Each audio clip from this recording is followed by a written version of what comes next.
Hello and welcome everyone to our Good Society game, Reading or Reading Between the Lines. We are very excited to be here today, creating our downstairs characters. Well, most of us are going to be making our downstairs characters. I'm the tutor, so I will not be. But we're going to go around, we're going to say who we are, and what you're excited about tonight, what you're most excited about. And we're going to start downstairs of me. With Yutsai. Oh, I guess I should start myself. I'm sorry. I'm Imogen, and I'm the tutor. I go upstairs and downstairs. Yutsai! What's up? Hello. Excited to play. I'm Mitsai. I was Earl Grey. I don't know who I am right now.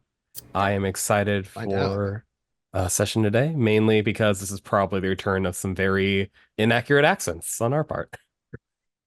I love the return of inaccurate accents, and the return of Nuggetosaurus. How are you today? I'm doing great. I'm very excited for this game. Wednesdays are probably one of my favorite days of the week because of this game. I'm very excited to figure out who the heck I'm playing. Last time I was a Baroness, and now I'm definitely not going to be a Baroness. That is correct. Someone who's definitely not a Baroness would be Prince Dimples and Dice. How are you tonight? I'm fantastic. Let's see what we're excited about and who I am. I'm Doubles and Dice Prince. You'll find me Doubles and Dice all around the internet. I do stuff and things and tabletop. I am a he, him. I was last playing Jamal Balfour. And I don't know who I'm going to be playing tonight. But I am excited to cause problems. Wonderful. And someone who loves causing problems. Snow, how are you tonight? I was scandalized even before you called my name. I was like, ah. Other than I am very scandalized today. I never caused trouble, one. And two, I was playing Lady Solange Montfort.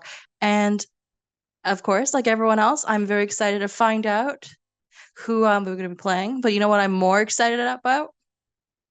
Finding out whom Nuggets Baroness may or may not be involved with. That's what I want to know. What of that connection? That's a good question. And yes, someone who's so involved excited with all of this is our facilitator. Trooper, how are you tonight? I'm going to hand it over to you now. Hello. I am Trooper SJP, and I shall be facilitating the shenanigans for today. And I realized as they were saying their thing that I forgot to announce to retweet on Twitter that we were live. So if you are watching us and you would like to retweet that we are live, you could do that, because if you do, then other people will show up and then other people will be scandalized. And if you scandalize two people and they scandalize two people and they scandalize two people, pretty soon we will scandalize the world. And that is how you bring people together and have world peace. I'm just that's what I learned from Miss South Carolina. I think it was Miss South Carolina, right, who said that she wanted and the people and the stuff like that there. So that is what I'm here for. And I'm so happy to be here with these reference. folks. I just have to pause you over that. That's a great reference. Thank you. One of the better references, I can't remember which pageant. I will find it and I will share it with you, and you will be very upset that I did, because I care.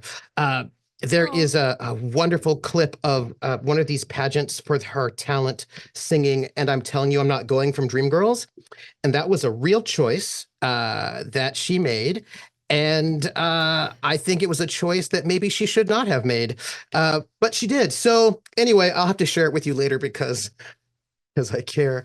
So everyone, thank you for joining us for today's session of Writing Between the Lines, and this is Good Society. We're using specifically the Downstairs at the Abbey playset, which is expansion, which is wherein we play both upstairs characters and downstairs characters. And in the very first session, if you missed it, it is up on Lindy's YouTube channel, I'm guessing. Not yet. And sure it is. If you're watching this on YouTube, obviously the first episode is already on YouTube. They will be posted in chronological order once the intro is finished. Yeah, and that's yeah. So anyway, the intro is half finished. There's just the other half to do. That's not the point. The point is, we made our upstairs characters last time, and did. today we'll be making our downstairs characters. Normally, this game takes place in cycles, and you have the cycle has basically 2 halves, and for this very first cycle, in the first half of the first cycle, we make our upstairs characters, and in the second half of the second cycle, we make our downstairs characters. So, as Pope notes, VOD, there is a VOD. There's a VOD. So, there is a VOD. Now, what's great about Good Society is that the folks who make them, Story Brewers, who are very, very cool, by the way, they have made an online play sheet that you can use for all the different ones. And we have our online play sheet where everyone's put their main characters here at Blossom. By the way, we're in Blossomfall Park, which is the estate we're at. And Blossomfall Park is right outside of Reading, which is in the Berkshires, and it's on the river, and it's very lovely. It's gorgeous views. And we are about to go and make, and they've all made their characters and also a connection character, because each person has a connection. Earl Frederick Grey has the connection of Count Damon Williams, who is a noble who's been just staying at the estate and is pretty much thought to have been sent by the Prince Regent to sort of keep an eye on the Greys because they're a little bit sketchy. Rumor has it that they were servants who basically murdered the previous Grey owners and then just took over their name and estates, and that they're probably not really legitimate in the first place, but who knows? And then Lindy's playing the Count. Imogen who is the tutor from Ireland, has Lord Morris Trafford as her connection, who is one of her charges that she tutors. Has an older brother, Chadwick Trafford, who is the worst. And then Solange has as her connection Noémie of Montfort, who is her aunt, who is on her way. To the grave. To the grave. Baroness Sienna Grey Renwell, who is the daughter of our Earl Grey, has as a connection character Baron Sebastian Renwell, who is her son, 16, who is sent to inherit the Renwell and should rule that. But weirdly, they're not over where the Renwells are. They're here. It's fine. And then Jamal Balfour has brought with him his younger sister, Nafisa Tiali, who is, they are here. And she is young. She is 19. She is not married and eligible. And I'm sure with, Chadwell's about there. They are right about the same age. You should think about it. Anyhow, so today they'll be making new characters. In the first episode, if you did not see it, there was a big event. They have a big festival, which is their Blossom Festival.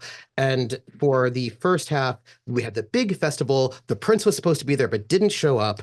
But the mayor did show up, and there was a lot of drama. There was a little bit of a fist fight outside, and a lot of things happened. But we are going to begin with making their downstairs characters.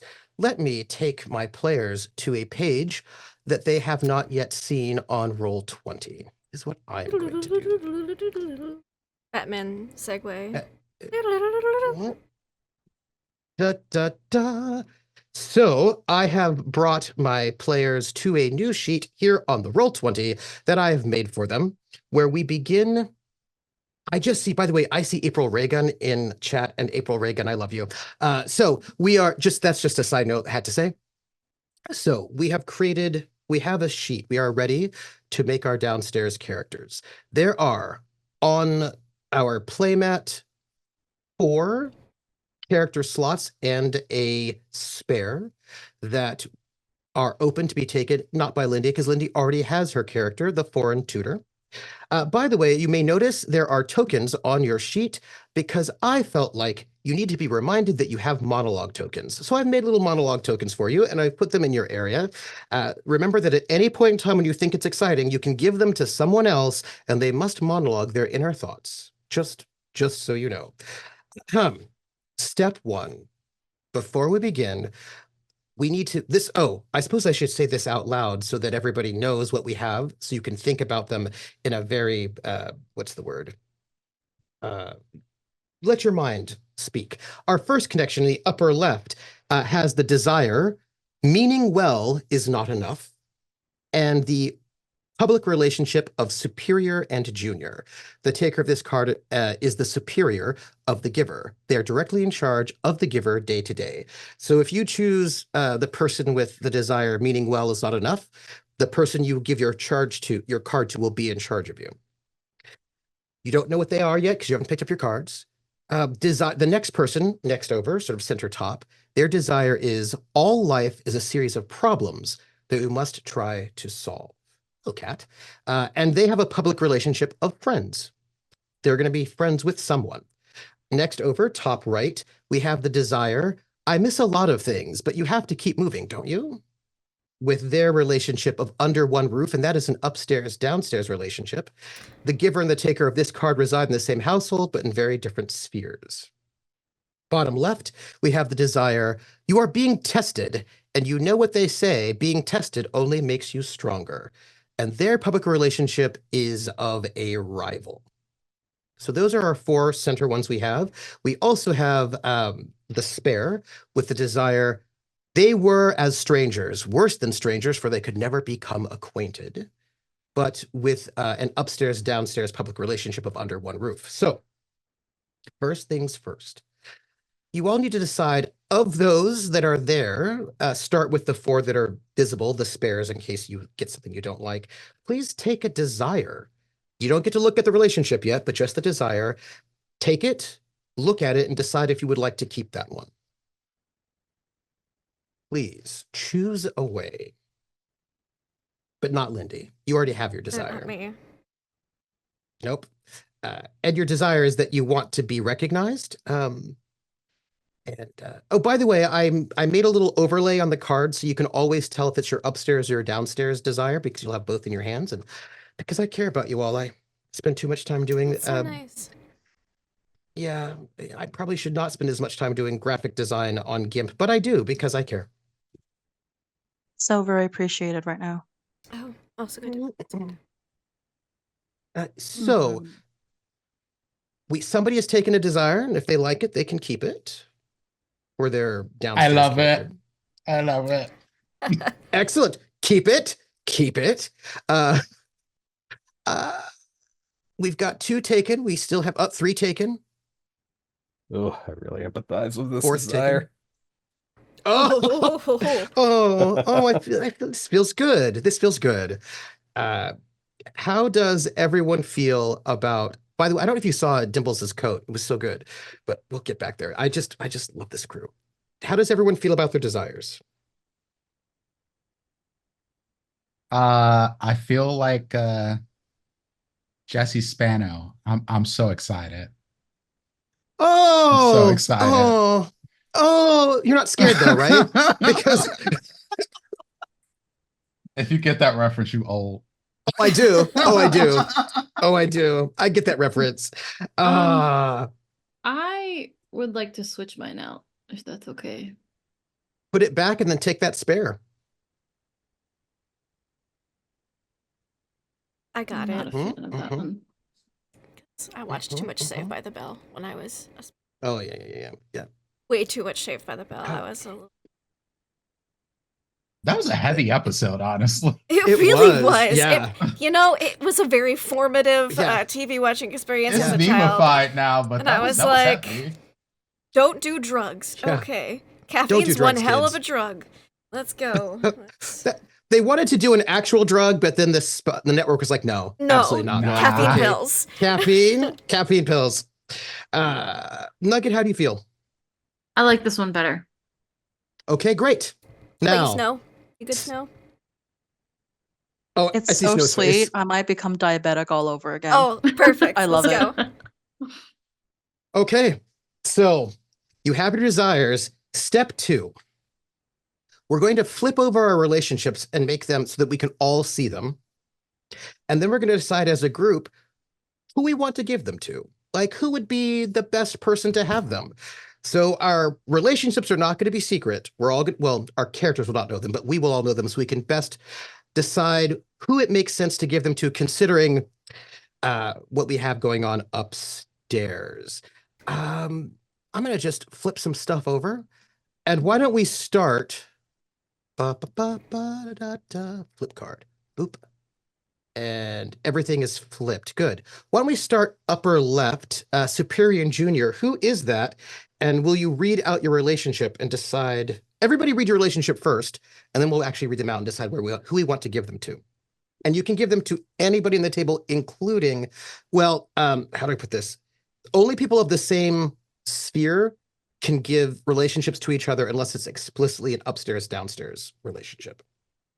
So whoever is up there with lovers can actually give it to, well, they have to give it to somebody who's upstairs, just a note, which can be Imogen or one of the other upstairs folks. Yeah, why don't we start with Superior Junior? Who is that? Who's the junior of someone? Oh, that would be me.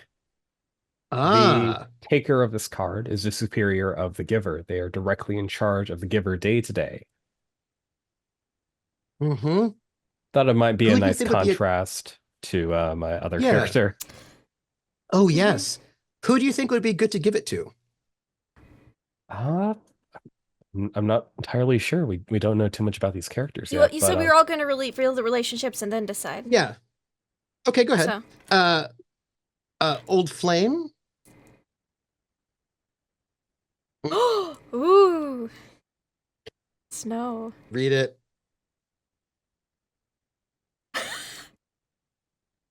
That mute button. I need to find my voice from the scandal, but also the mute button. I was too busy just going, oh my.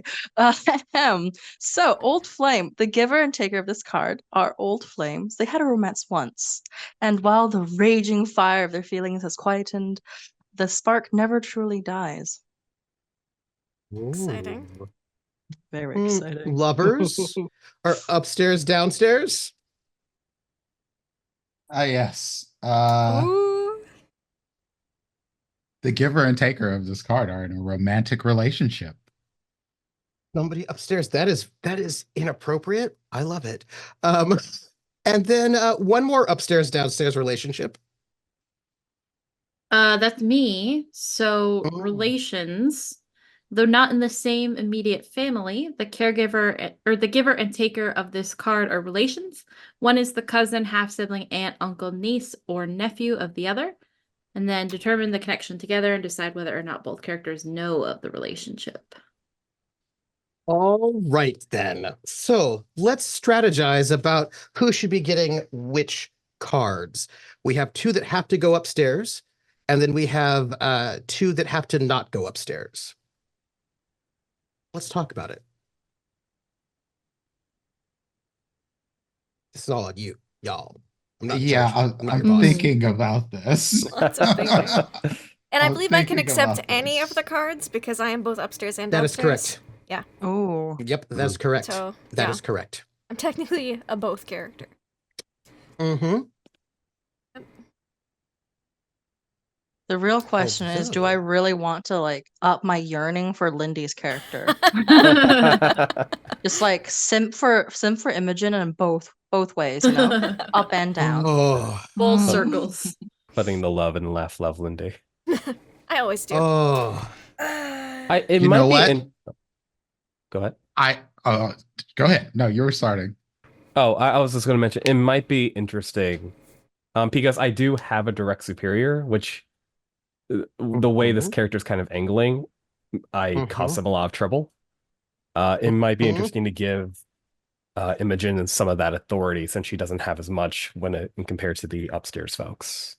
Badly, Imogen is not the direct superior of anybody here, though. Oh, you're going to be looking at somebody who's the butler or the housekeeper, first footman, upper housemaid, cook, chef. So you're just so you know. So what was your thought, Prince son? Oh, I was going to give this card to the Earl. I think it makes the most messiest sense. Yes, I was hoping you would. We do love a good mess in this household. Oh. The Earl is such a hoe. A playboy. He's a playboy. Rake. Oh. A rake. He gets around. I'm not sure. Is this the correct term? Thus thou Yes. accept Earl of Grey. I mean, I do enjoy a good cup of tea. So. Oh, Would you like another lover? That's the question. There you go. There you go. Please take it then, Earl Grey. We now have some secret lovers. Secret lovers. All right, so I'll take Certainly this. do. Yes, It was, please. it take was it. a lover card, correct? Yes. Got Mhm. it. Okay. Who's next? I have a question because I know Absolutely.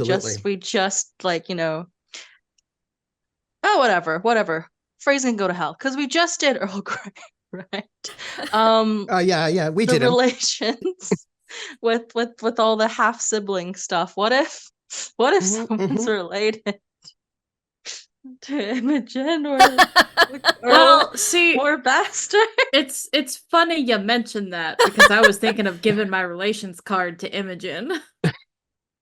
Oh my god, Imogen is like all the cards. I would take that card. I would take your relations card. Oh my god. Okay, all right, I will give you my relations card then. Thank you. How are you related? Let's It see. It says we can be cousin, We're half not in the sibling, aunt, same uncle, or immediate. niece, or nephew. Yeah. So basically, be any within cousins? like a degree, basically. Yeah. Yeah, we just can't be immediate. You just want to be cousins? We could be cousins. Cousins are half siblings. I'll message Well- you. Okay. Because there's some stuff, There's some stuff. Okay. you know. Oh no, okay. Yeah. I will accept that card as either a cousin or half sibling. Let's Okay. just Okay. That works for me if it works for you. work. It works beautifully for me. Thank you. Is anyone else imagining their character as someone with a bit more authority? Because that would make the most natural sense for my superior junior relation. Oh, Snow. Oh So- yeah. I have an idea. I was thinking about how to use my old flame card as like a particularly unfortunate set of circumstances. Mm-hmm. So you know how I believe Prince's character is the current lover of the Earl? Yes. Yeah. Oh no. Yeah. what yeah. if Earl Prince's Grey. character and mine, like I got dumped for the Earl? Oh. Prince, how do you feel about that? I love this. I love this. Oh. Of course I'm with it. I literally started off the show with like, I'm ready to get messy. Yeah. Oh. Okay. I love that. Yeah, so Oh, I'm that makes kind of like but that makes the other side of our card even more interesting. I love this. mm-hmm. Prince, please take the old flame. Yes. Oh, there's gonna be yeah. Yeah, Snow, whether your character's like just trying to move on or trying to get back, I would be very happy to be your bumbling minion in this endeavor. Excellent. I am more than happy to take my new apprentice grasshopper person under my wing. Oh, excellent. While being a very bitter ex. Snow, Or maybe not so bitter. You are now the superior of Yutsai's character. Please take that card. Oh, Well. Are we meant to use our monologue tokens during character creation? No, not yet. We have to wait till we actually get into the phase. I was just gotta wondering. wait. You gotta wait. They're just sitting there, so shiny. I know they're shiny. We now have to create our positions. I'm going to take us over just because I like visuals to one more sheet that I have for us. The staff roster. You know, we have to fill in our staff roster. What position you have in the household says a lot about who you are. And we have a bunch of different positions available to us. And each one of you is going to have one of them, except for the tutor who already has one. And we'll fill in whoever is left. You know, this roster is going to mean something important, something problematic and wonderful. So we have the lady's maid, we have the valet, we have the butler and the housekeeper. And the butler is the direct superior of the first footman. The housekeeper is the direct superior of the upper housemaid and the cook chef. And then below that tier, we have the second footman, the under housemaid, the kitchen maid. And then on the very bottom, we have the hall boy, the general maid, and the scullery maid.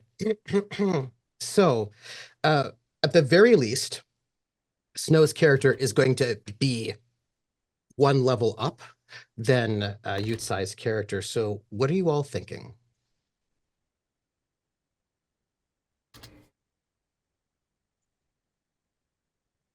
Just a quick clarification. Are these terms gendered in a sense where maids are maids, boys are hall boys are hall boys? Yes. Yes, they are. Okay. There are a couple that can go either way, like cook chef can go either way, as that one's not necessarily gendered. But generally speaking, the lady's maid is going to be a lady and the valet is going to be a gent.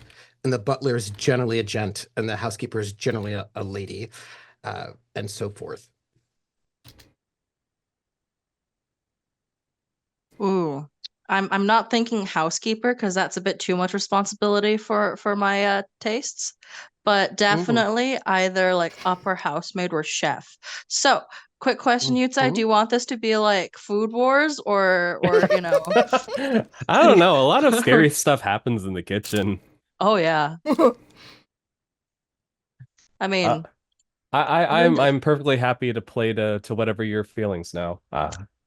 See, do we want to basically this is kind of where I'm getting to. If we play cook, it's where the sausage is made, and upper housemaid is help whoever hide the sausage.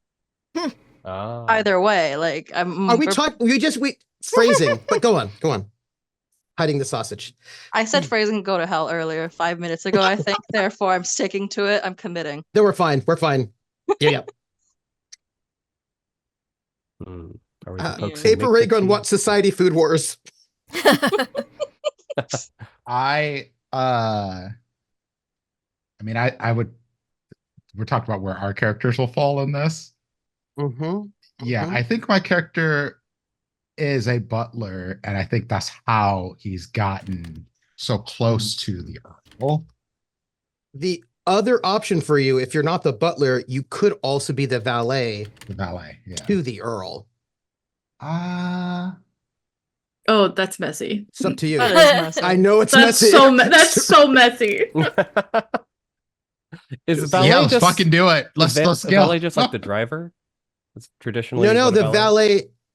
No, the valet is the person that helps them get dressed. Helps the and undressed.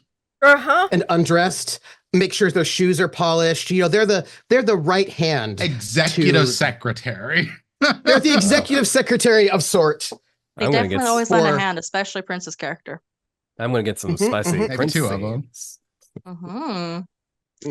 Okay, so with that said, because we have a valet, right? Even though I would love Regency Food Wars to add to the spice, because we might have to actually enter their room, upper housemaid. You're like, oh yeah, my lover dumped me and I have to clean their sheets, or at least get someone else to do it. I love that. I'm just putting down things right here. And we're gonna get your actual names. We're there. We're gonna put you as the upper housemaid. Kind of along by the way, similar veins. Which is gonna put Snow. Which is gonna put Yutsai as the under housemaid. Just there we go. Sounds good to me. I would like to be a lady's maid. To whom? I will note you can be the lady's maid to any of our ladies up here in the upper, of which we have yourself, but also Solange, and also Nafisa. I think those are all of the ladies up here. Although it should be another PC, so I would say. Yeah, I don't want to do Solange, to myself. Yeah. So probably Solange. Yeah, I think Solange would be the best one. Nuggets tied to me in both ways. Excellent. Okay. So we've just done that. And we Mhm. also have our tutor who gets to be wherever they want. But we do need to Float around. Float around. We do need to fill in the rest of the staff roster. And luckily for you all, I spent inappropriate amounts of time pulling out an exciting, let me get this. I need to choose. Can I just want to do this. Am I allowed? Did I make myself able to do that? I have cards for you, is what I have. I have connections downstairs, and I just want to. I believe this is what I want. Yes. Yes. Trooper, I have a question. Yes. With our desires, I know our like our relationship cards have to be either within our circle, or if it's upstairs downstairs, can be upstairs downstairs. What about our desire cards? Because you have to assign your upstairs character's relationship. We didn't do that yet. Yeah, I have to do that. But I yes, also you need to do that now. Okay. But for my downstairs desire, can it be like if it involves someone else, can it be anybody? Does it have to be somebody within the circle? Absolutely. Okay. Cool. Absolutely. By the way, yes, a best friend we need card. Yours. Yeah. You do. Inappropriately best friend. Yes. And what's more inappropriate than being best friends with my father's valet? Oh! I'd like to give my best of friends card to Prince, if you're okay with that. I like how you're the BFF in both spheres, but like flipped. Like you're Solange's BFF. Yeah. Yeah, let's do it. Okay. Are we feeling good about that? Because I can do anything if we want to change it up. If we want to have less best friends for Prince. That's on you all. I'm just making. Oh no, it's fine. Right it's fine by me. I yes. Okay. I will. These are going to be very different characters. I'm just pulling out all of our connections right now, and once I get them all out, we're going to have some choices to make. Let's see. Here are some connections. Let's see what we have. We have a housekeeper. We don't need another lady's maid, but let me just flip this card to see what we have. Oh, great. Yeah. Okay. I believe there are a couple of people I need to choose back again. Got cook here. All right. Let's look at see what we have, and we can find out what we can do here. No, we don't need our valet at all. All right, we have right here Reginald to be our butler. He's a possible butler on the back. So we have a choice. We'd like Reginald to be curmudgeonly or humorless. I realize that, as a butler, that's either way. So our humorless butler, Reginald, says, perfectly predicts the desires of his employers. Nothing ruffles his decorum and composure, except those who do not take their position seriously. Or, rather than humorless, he can be curmudgeonly, which says, a lifelong aid to the rich and powerful, he understands exactly what is expected in every situation, takes promising staff members under wing. Which one would you all like for our butler? Curmudgeonly. Yeah. That's my vote. I think I agree. The initial impression of humorless, but I like the text of curmudgeonly way more, so yeah. That's what it was. Like, I loved the concept, but then I was like, oh, no, I don't like the text as much, so yeah. Oh, Reginald. Curmudgeonly Reginald is our butler. We do have a cook, Anita. Anita is either a perfectionist or eccentric.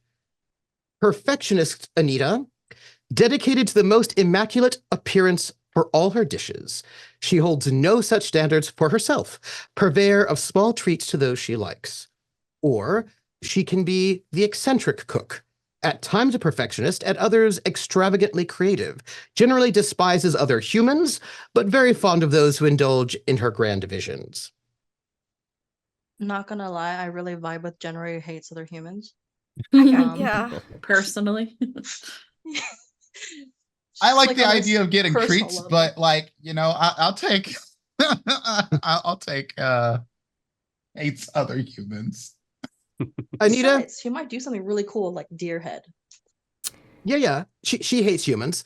Let's look at Lily, who we have the option of Lily for a housemaid, or a lady's maid. We don't need a lady's maid, so let's keep her over there at housemaid. Let's see. Let's put our housemaids over here for a moment, because I think we have more than one option. We don't need a nursemaid at the moment. So we have another housemaid with her. Felicity is either the gameskeeper, who'd be hanging out outside, or she's a gardener. So let's have her on the side, since we can think about her later. We have Finnegan, who's a footman, who I believe we do need some footmen. Yeah, so he's a footman. So he's either Finnegan the fashionable or Finnegan the gentle soul. And as the gentle soul, a foreigner, he works hard to secure his place, bridles his romantic nature for the sake of his position, but seethes with forlorn affection. Ooh. Or he's fashionable. He bottles his softer sentiments behind a stoic and businesslike facade to ensure he fulfills every duty of his position. His family rely on his salary for survival. Oh, I like that one. I'm torn on Shall we? both. Yeah. I like the other one too, but I think I like this one a little bit. Okay. Right. In defense of the former, Mhm. the gentle soul is a very, very good pun. Oh my gosh, it so is for a footman. Yeah. Oh. I mean, if he's very tall, too. I see what you're doing there, and I appreciate it. We also seem to have a lot of romantic drama, so I think adding one more NPC to the mix would be fun. That's just me. Let's just have another romantic servant. We can be the lusty house, Blossomfall Park. I mean, I am playing the hedonist. We are one red plague. Why not have one more option for scandal? You know what I'm saying? Sorry, the pun just kind of blew me away for a second there. It was so good. It was so. I can't believe I didn't see it. True, it's true. Sometimes if we are good with Finnegan the romantic, I see you. I see you. Undefeated. All right. This is going to give us, let's see, we have another footman here. We have Ido, who's either hardworking or shy. Oh. So our hardworking footman description. Moved from a Jewish neighborhood in London to seek work, wants to belong, but is oft reminded he is an outsider, and so he keeps his guard up. Or Ido can be shy, hardworking, quiet, and tall-statured. He moved away from the city life he knew to improve his ailing mother's health and supports them both. Which would you all like? I like the first one. I also like the first one.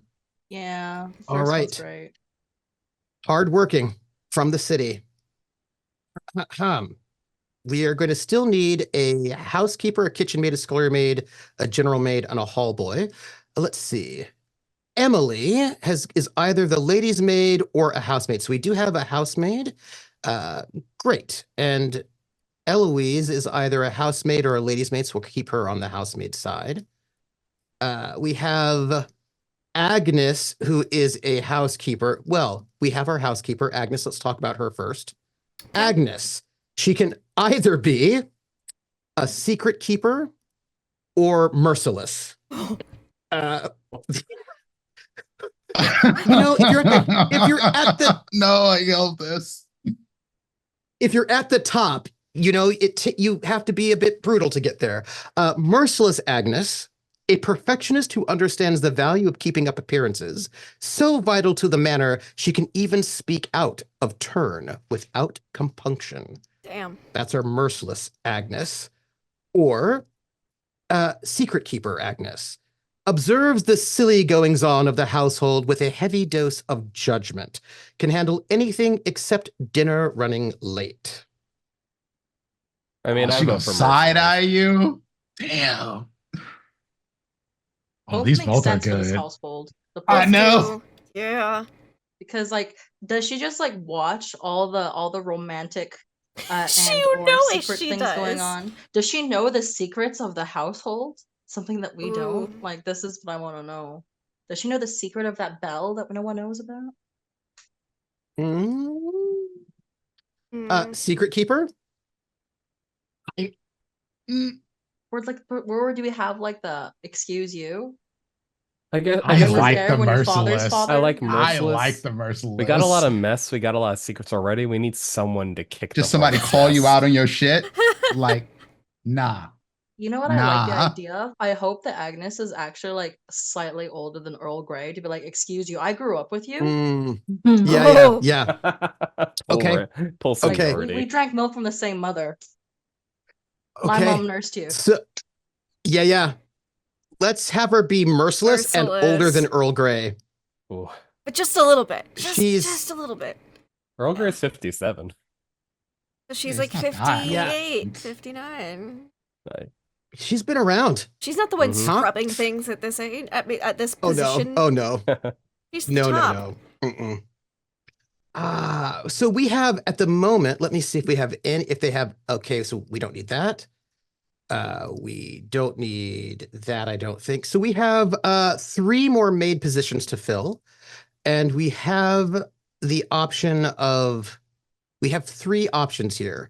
We have Lily, Amelie, Eloise, and Serendipity. Because we don't have any children, so we don't need a nursemaid. So we have upbeat Serendipity, caring Lily, eager to please Amelie, or grand dreams Eloise. And we have 3 maid positions.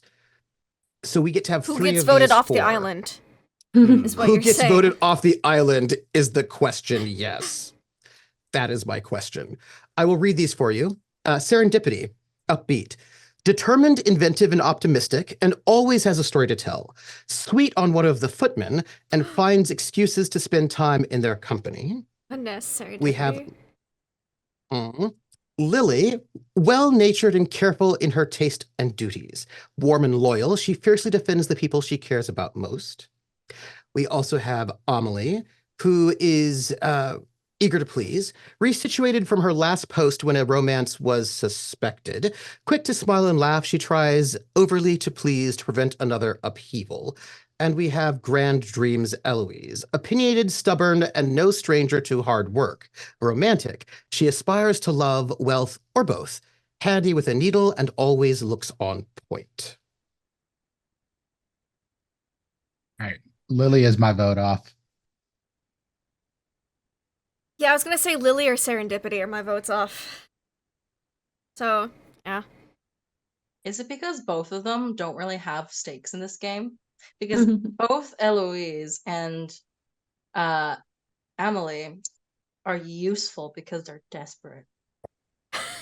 I just liked their Amelie's attitude and Eloise's attitude. I don't know what's going on with me today. I just thought they were spicier because they were, aspiring to love and then, like, suspected romantic drama. Oof. And I think Serendipity has potential drama because she's on one of the footmen. You know and that she's could be gotta a be footman that ain't trying to be into her necessarily. So, I was gonna say, she's gotta be the hard worker because the gentle soul is probably the one who's like, hey girl, hey, and she's like, oh, but that hardworking boy though. I think my vote is Serendipity, mainly because none of the player characters are footmen. So Okay. That's a good Lily point. Lily could care about one of the main downstairs folks. Yeah, It also if would they're be so nice to have inclined. someone who's genuinely nice. What? A good person in this house. How dare? That would be. It's kind of refreshing. That that just Seems threw me off, rude. Snow, because you were on a roll of heat there, and then you rolled that back, and I'm shook now. I am shook. Sorry. Don't be sorry. A nice We know person you're could be not. useful. And fake it Sure, for they my could be. national identity. I can break them. We're not fixing them. We're breaking them. Or breaking them to make them better.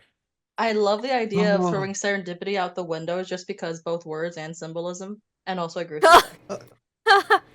Throw serendipity out the window. Serendipity, you've been relieved of your position. Yes. Nugget.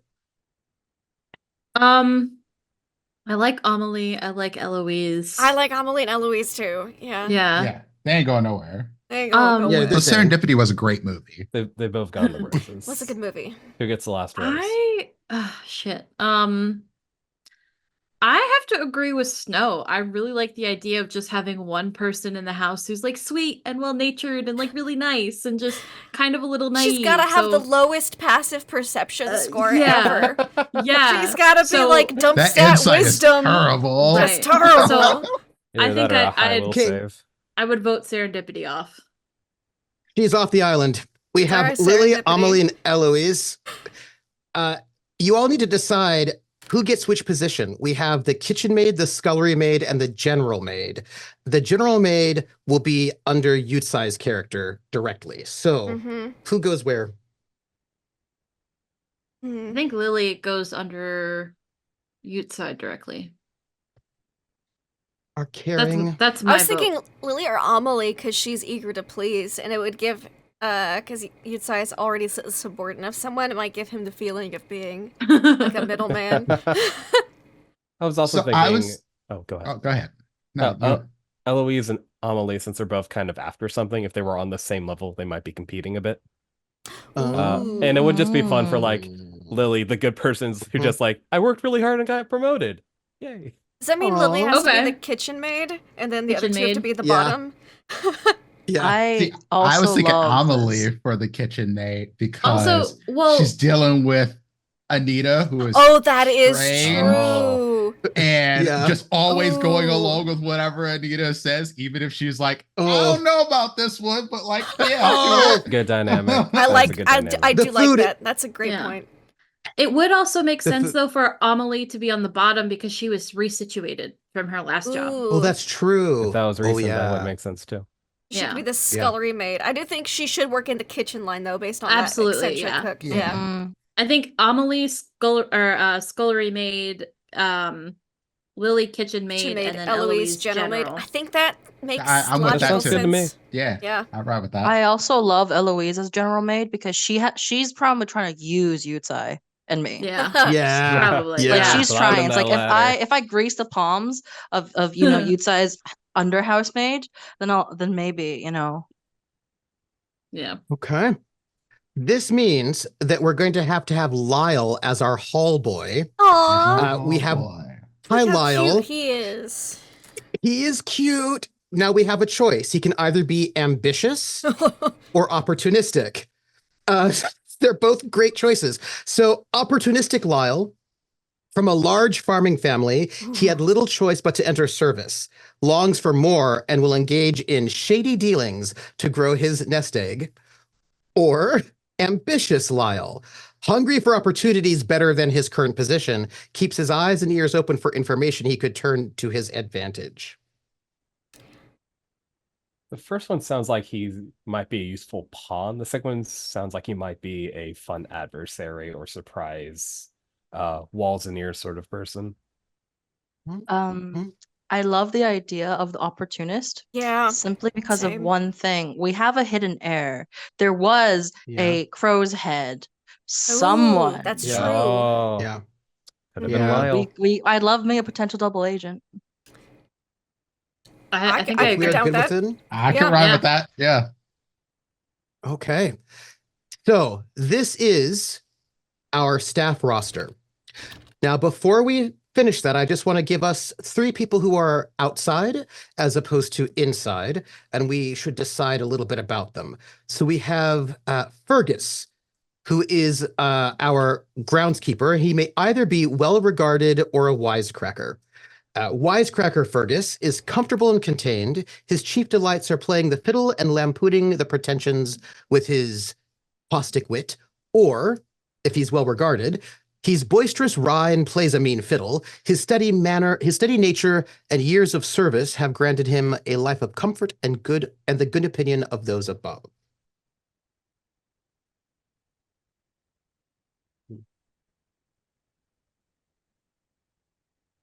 I like both. Damn. Yeah. The second one does kind of makes him like a, not might be the wrong word, like an isolated sort of, he's above the game the rest of us are playing sort of way, which might be Kind of like nice. well regarded. Yeah. So he doesn't need to play, he's won. That's the vibe. Like it sounds like he's happy. Yeah. Somebody's Two happy characters in this game. Woo! Yeah. And outside I one like and the inside one. wisecracker though. I think of the characters we have, someone that's like a wisecracker might bring some levity to some of the situations because we're all messy, petty people. And someone like Never. to point that out and just be like, y'all are funny because y'all do this dumb shit and y'all play this dumb game. I think that could be very interesting. And there is still a sort of happiness to it. It's just like, I see through all of He you. still plays his fiddle in both, which brings me joy. I'm not Yes. even Yeah, gonna we're lie. gonna get that also- fiddle no matter what. When fiddle came up in both, that actually made my decision more difficult. Yeah. I could go with wisecracker. Up to y'all. I just stated my piece on it. I'm down for whatever. I like both. I'm swayed. He sounds content regardless. All right then. Yeah. Wisecracking groundskeeper Fergus. I'm good with that. I'll have him up here. Felicity is our gameskeeper, or she's our gardener. Which one? We both have a lot of Disney animals and a lot of flowers and trees. We do. So both are possible. Do we want our dedicated gardener, which is passionate and outspoken? She takes great pride in her work. Her family served the great house for generations, and she knows many of its secrets, which I'm sure is not a problem for us. Or would you like the outspoken gameskeeper, fought to take over her father's position on his retirement, hot-tempered and a little petulant, she never backs down from a challenge? I like the gardener. I'm not biased because I love gardening or anything, but yeah. I have a specific reason for liking the gardener. You said that she's been around for generations. Mm-hmm. Well, does that mean that she could have potentially been around before her family? The coup? Her family probably did. Yeah. So they know. That's exciting. Not gonna lie, my brain was simpler. It was just, Stardew Valley. So gardener for me. Gardener. And last, we have either Lawrence, the even-keeled stable master, or Lawrence, the heartbroken stable master. Oh! Which I'm sure. I feel like I don't need to read these out loud, but I'm going to anyway. And I'm going to start with even-keeled. After helping his parents from a young age, the stables are his second home. Cares deeply for people and animals that enter into his heart. Oh. Or heartbroken Lawrence. Stoic and quiet, a futile romance led him to become lost in his work. Underneath, he cares deeply and is intensely loyal to those he loves. So the question here is, do we want to break him or do we want him already broken? That's the question here. Listen, we have so many people to break along the way. We don't have to break all of them. So you want him We can already pre-broken? have, pre-broken. Because that gives an opportunity for a redemption arc. Oh, Nugget's muted. Nugget, you're muted. Nugget, Sorry, I've been screaming heartbroken. Give him to me broken. There we go. I can fix him. When I saw heartbroken, I was like, well, this is where it's going. Can't fix him if I'm the one who broke him. Okay, so Okay. Yeah. who's romancing looks him? like. Because let's be honest, he's very romanceable right now. Well, I mean, someone she's could sad romance him, but no one is currently. Everybody could romance him. We could Well, all there we go. romance him. He's And good. then He's a break looker. him. Again. Romance. Have him find love again, just have Oh. him lose it again. That's rough, buddy. I have to message our facilitator real quick.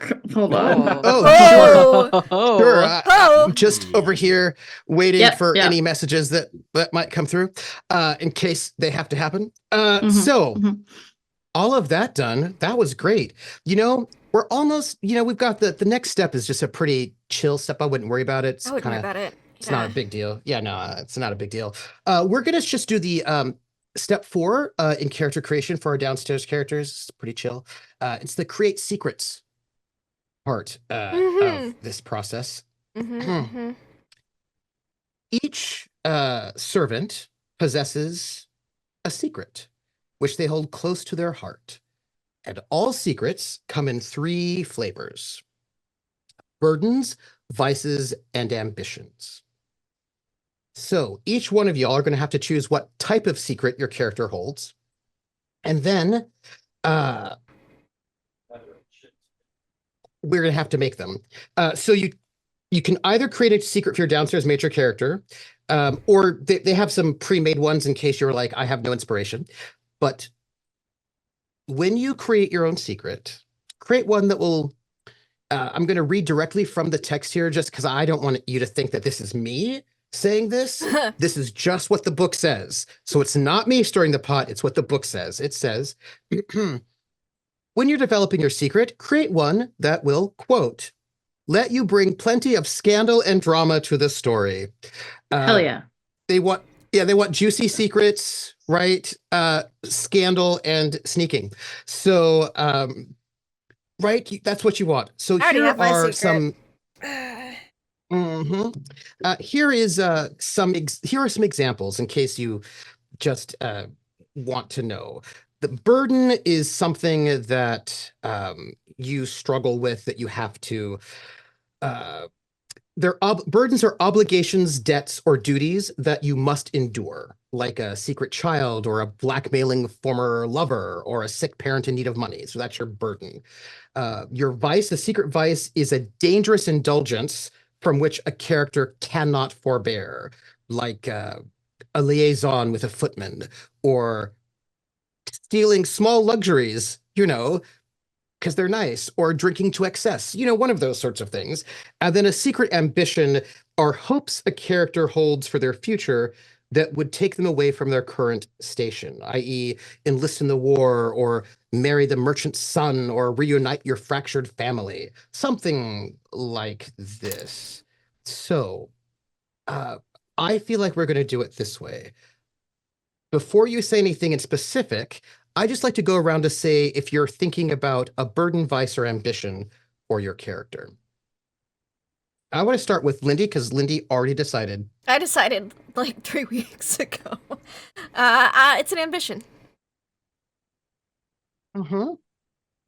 Other folks?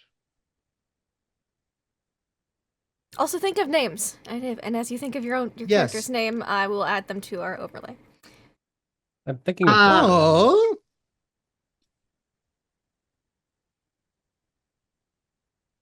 I'm sorry, I didn't hear you all. This is tough because mine toes the line between burden and ambition. So I will just say ambition. Okay. But it definitely toes the line between both. Can you read burden again? What was the... Yes, of course. And then I will also give you, look, I have just got a secret message. So that means somebody's been DMing each other, I bet. So the burden are obligations, debts, or duties that a character must endure. Here are some spicy examples from their example table. I have a secret child whose welfare I'm responsible for. My ill parent relies on me for money. My ex-fiance is blackmailing me. My younger brother is destitute and unpredictable. I owe considerable debt that was left to me by another. I have a secret criminal record or record of desertion. My grandfather is employed in the manor. He's getting a little too old for the work, but his wages support the family. My elder sister has been released from jail and has nowhere to live. Those are examples of burdens. So, second question. Are these secrets known to everybody? We're going to say them to yourselves so we can help stir the pot, but they're secrets, so none of the other characters know them, at least not yet. Okay. I am thinking burden. Ooh. Okay. Oh, I like that. That's going to be exciting. Okay.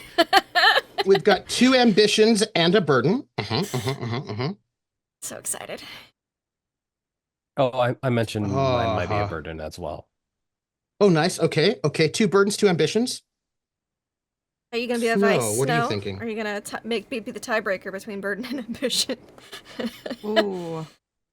So just to be clear, it's burden or secret, like the Burden, vice, secret or ambition. desire. Okay.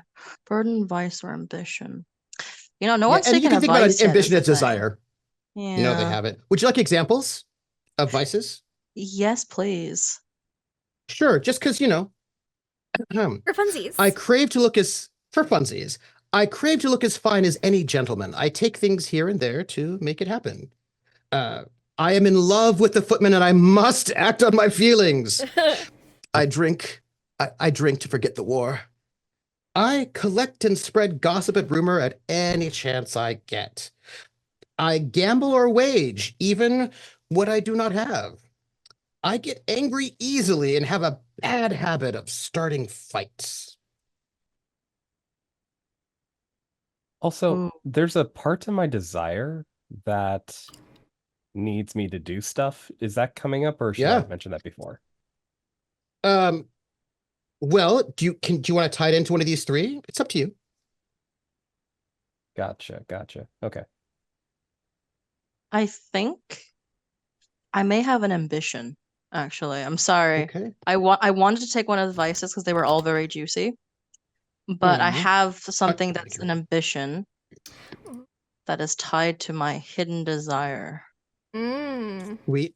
By the way, I'm just doing something off screen that you can't see because the audience needs to know things just in case, because I can tell what kind of game this is, and I'm just preparing something for the viewers because they are special and awesome, and sometimes we need to, audience and I, because you all just causing so much trouble. Excellent. I'm ready. Let's, by the way, Nugget, I read you, and I love that. Ooh, I love that very much. I'm gonna put that name. Shall we start? Because Lindy's already started. Lindy, would you like to give a version of what you have and a name? A version? We also know your name. I'm Imogen. You can say it. Yes, you can say what you like here. So reveal my secret for the meta knowledge of it, is what you're saying? For the meta knowledge. Yes, please. Hi. I guess I should introduce myself. My name is Imogen Grey, and not of, just of Earl Grey. Oh, so what is your ambition? Oh, my ambition is to put House Grey back to where it belongs, with the original Grey family. Which is what my last name technically is from. I'm Imogen Grey, not acknowledged by Count Earl Grey, so I guess it's a little confusing when both your parents have the last name Grey, but it's fine. Wow, okay. I'm sure that won't be spicy. Yep. Spicy. So your ambition is to... The thoughts of Yutsai already having of, oh gosh. So your ambition is to restore the proper Grey family? The proper Grey family, yes. Ambition, yeah. It's a big ambition. Sure. I'm gonna just make some notes. To reinstate the proper Grey family into the Blossomfall Park estate. The rightful Greys. Okay. People might say rightful it's Greys. a bit morally gray, but that's what we're here for. Okay. Yutsai, what is your character's name and what is their secret? I think I like to go with Olivia. And I'm secretly 3 weasels in a trench coat. No, I'm kidding. Oh my gosh. Oh, I thought that was a good one. I'm kind of picking one between one or 2, which one is kind of like a little more disruptive. So if you don't like it, we can go with the other one, which is only slightly disruptive. Slightly disruptive. I due to my desires and some of that hasn't been said out loud. I'm actually been assigned by a member of the house to be the caretaker to a secret prisoner who's been kept trapped underneath the house for years. Oh my goodness. Okay. Oh my god. Okay. Are they in the okay. well? Are they in the well? I mean, they could They be. have to be in the well. I've been sworn to secrecy. Oh no. Oh my goodness. Okay. Hold on. This is very juicy, and I need to conceptualize what's happening in my brain right now. You are the oh, hold on.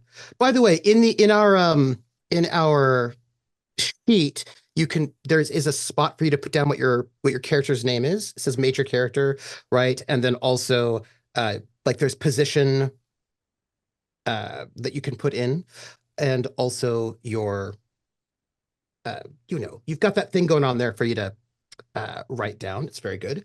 Let's see. I was being too scandalized right now. So you are secretly caring for a secret prisoner. That's your burden. Yes, I was chosen for being nondescript and sworn to secrecy. And this is just, I've been told that I need to do this. And I have to go down and give food, water, clean. And it is a secret task that I've been assigned that if I do not address, something terrible may happen. I, of course, am going to yes and this one. I do have a couple of questions. Are they in the secret attic? Because we have that secret attic location. Where? Well, it could be flexible. I mean, we got a lot of secrets in this house. There's a lot. There could be a lot of places. May I ask you one more question? Sure. Presumably nobody else knows about this, but who told you to do this? Was it the Earl Grey or was it somebody earlier? Like, I just want to know. I want to know who told you about this secret prisoner, and maybe like how long have they been here? These are just questions I have. Right. I feel a little odd giving my own other character like kind of that role. So how about a sealed letter with the stamp of the house with clear instructions, money to buy the funds, and at first thinking that it may be just some sort of prank, still follow just in case because they got in trouble a little bit ago, and turned out everything in the letter was true. And so Olivia doesn't know who tasked her with this. All she knows is he's been sworn to secrecy, and should she ever reveal the secret, she would be dealt with. So you have to steal food, etc., and spirit it away to get it up there, or wherever you're headed. That's awesome. And does it seem like they've been there a long time or not a long time? I'm just curious. I think it may have. I think for a while. Great. Again, we have this scandal this family has. Woo! Woo! So good. You know what? That was so good. And somebody from the family tasked them with this.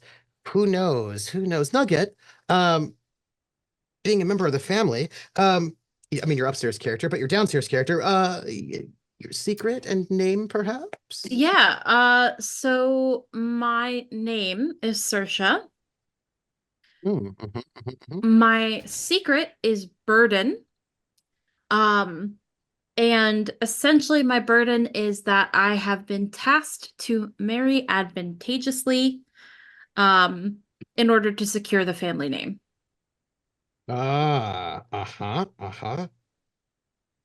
Tasked to marry advantageously. How does love fit into that? For my family, they don't give a shit about for love. you. So for me, I see. Okay. I would love to marry for love. However, I see. Family duties and all that jazz. I'm so sorry for you. But not as a facilitator. As a facilitator, I love it.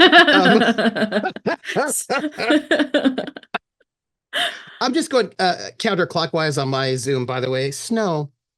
Tell me. You're also going like pretty much on the overlay almost, so it's kind of funny. Yeah, it's perfect. So I'll be playing Ms. Fanny Green, whose name happens to be this is a very obscure reference to the book Howl's Moving Castle, my favorite stepmother. Mm. Her name is Fanny Hatter. So this one is Fanny Green. Also happens to be, if you ever tiered Regency on the C list of popularity, so it's pretty common, but not so common that it's like S plus tier, like Mary or Elizabeth. Her particular ambition is making sure that the young Lord Sebastian Renwell rightfully inherits his mother's side of the families as well. Oh. I'm going to ask you a question that you are free not to answer or to lie or to be strange about. Okay. You know what I mean? I'm just asking because I want to stir the pot, and then you can answer in whichever way you feel like stirs the pot. This is a pot stirring question rather than just like a real question, if you want the young lord to rightfully inherit his mother's estate, that seems like a very loyal and honorable thing. It seems like anybody who is a loyal, honorable person who's a member of the estate, who just has, has good, normal feelings, that seems very wholesome and uplifting. I have just noted that there are not a lot of wholesome and uplifting people working here. What? Is it that you are the one special wholesome person in this estate, or might there be other things going on? Okay. So I pose to you the question of why should our dear lady's son not inherit?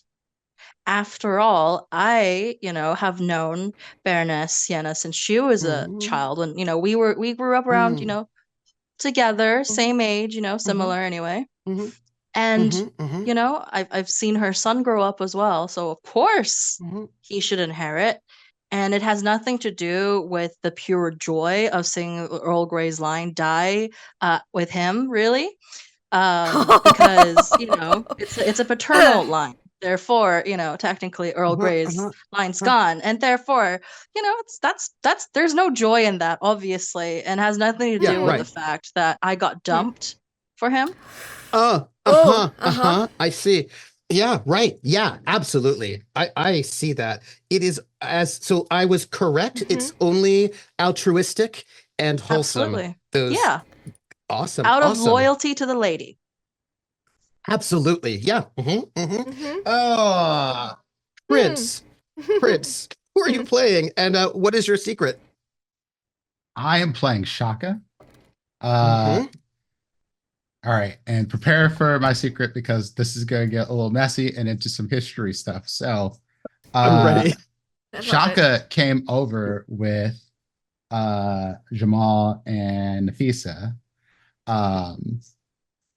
conveniently as a manservant. Pause. Pause. You have to stop because I need to do pot stirring now before you even get to the messy part. How long has Jamal been here? So Jamal has been traveling back and forth for probably the last decade. But he is basically his family told him, you need to go and stay gone because of certain tensions that are happening in South Africa. South Africa is having fun times right now. And Shaka was a political prisoner, essentially. Because he's Zulu and Jamal is Xhosa. And so they're friends, but Shaka's ambition is to get enough money to get out of here, which he was burdened with, basically blackmailing the Earl. So this is why I said it goes between burden and ambition. But Shaka doesn't want to give the money to Jamal. He wants to use the money to get the fuck out of here himself. Okay. So you said it was messy. It just feels like a big juicy steak to me. I don't know. Like it just feels like Which the implication here that is the missing context is Jamal is broke. yeah. Yeah. So Jamal has tasked Shaka to blackmail the Earl so that Jamal can get money. But Shaka's like, yeah, I'm gonna just keep that money so I can get out of here. Correct. Can I ask one follow-up question, which was linked because, Shaka has been here at the most 10 years, probably less than that, depending on when he was brought. Yeah. Valet's a pretty high-ranking position in the household. There are people whose family have worked in this estate since the original Grey family was in charge. And to be a position that high ranking and have not been here that long, that seems just a little. Yes, Imogen? Look, I know we don't have light bulbs yet, but I know how this happened. He was just changing the light bulb under the desk. It's fine. We don't, it's okay. It's fine. Some people work hard, and some people do hard work. It's true. I was just noting that it just might seem a little fast. He's not necessarily well liked. I was just wondering. Sweet. I think we have all shared our secrets. I love that. I'm so happy. I've been sitting on mine for like 3 weeks now, and I was like, that was nice. I feel like everything. Now let's step back just a little bit. We all get to do one thing here. We each get to describe an area of the manor that is important to your downstairs character. So in the same way that we all created some kind of part of the manor when we were upstairs folks, now that we're downstairs folks, we get to do it one more time.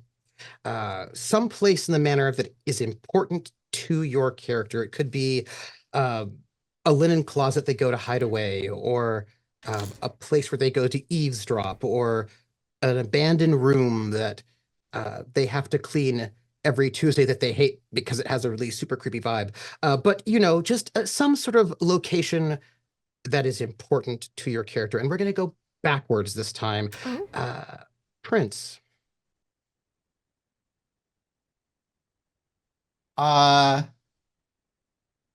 Let's say there was a room where Shaka and Fanny used to just sit back and chat in. Like this was their, like, not even a hookup room, just was like a little space where they kind of snuck off into, even if it was just like the size of a closet, just to talk, because they used to be a thing. Aww. Tell me a little bit more about this space. Give me a picture of it. This is downstairs. Let's say it. Once upon a yesterday, it might have been like a small study room for someone else, but then it was like kind of got abandoned. So there's like old furniture in here, stuff that hasn't been touched before. Maybe like old art that got taken down but didn't get burned up. In the coup. That sort of thing.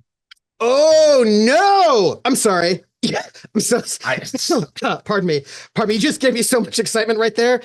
So I'm gonna just rephrase this so I can just be very clear. There is a room in the estate, this very large estate, somewhere in the back that people don't really go to anymore. It's probably mostly locked, but of course, if you're high enough ranking, you have the keys.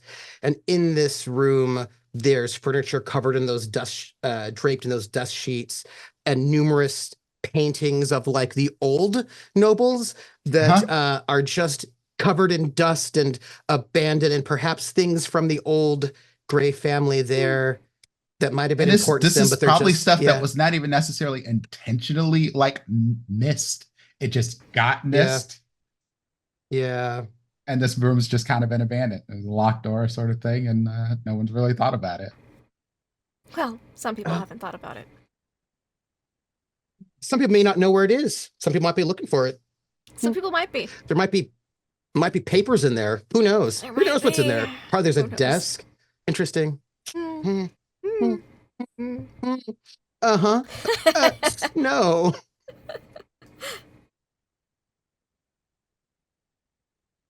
Not really sure exactly, but I have an idea.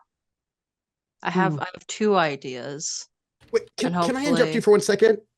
I just have to interrupt you for 1 second because I just have to say it out loud. What this means is that Shaka didn't break up with Fanny to date the Earl because he wanted to, but because he was forced to. And I don't even know if Fanny knows that. Fanny might think that he left her because he didn't care, but he might still care. Ooh, okay, I'm sorry. Go ahead. You were saying. This is why I'm like, do I choose the same just because it's tragic?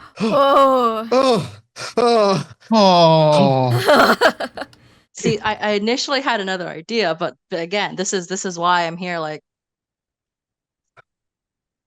well, the knife's already in. Might as well slide it. Just kill a person. Let's go. I'll choose the same as. I'll choose the same as Shaka, just to hurt and hate Earl Grey even more. I mean, love Earl Grey, especially the family legacy. Sorry. Of course. Yeah, of course. Very loyal. Oh. I'm loyal to Nugget's character. I love her. Hate her dad. I'm sorry. You'll have to forgive me. The yearning, the spice, the drama right there is just pretty heavy. I was like, oh, okay. That was some ginger, some nutmegs in there. Okay. Nugget. A place. Oh gosh, that's so good. A place in the manor that is important to your downstairs character. So I have a question. Does it have Absolutely. to be in the manor? Can it be on the grounds? Yes, it can be on the grounds. There we have a vast estate that's gorgeous. Lots of gardens, lots of Beautiful. land, things like that. Outbuildings, right? Yeah. There's a a greenhouse gazebo kind of thing. In the one that comes to mind is in The Sound of Music when they're singing the I Am 16 going on 17, that song. There's one of those. And it's close to the stables within eyesight, essentially. And that Sorsha goes there a lot to read in her downtime, where it's very infrequent, but when she does, that's where she likes to spend the majority of her time.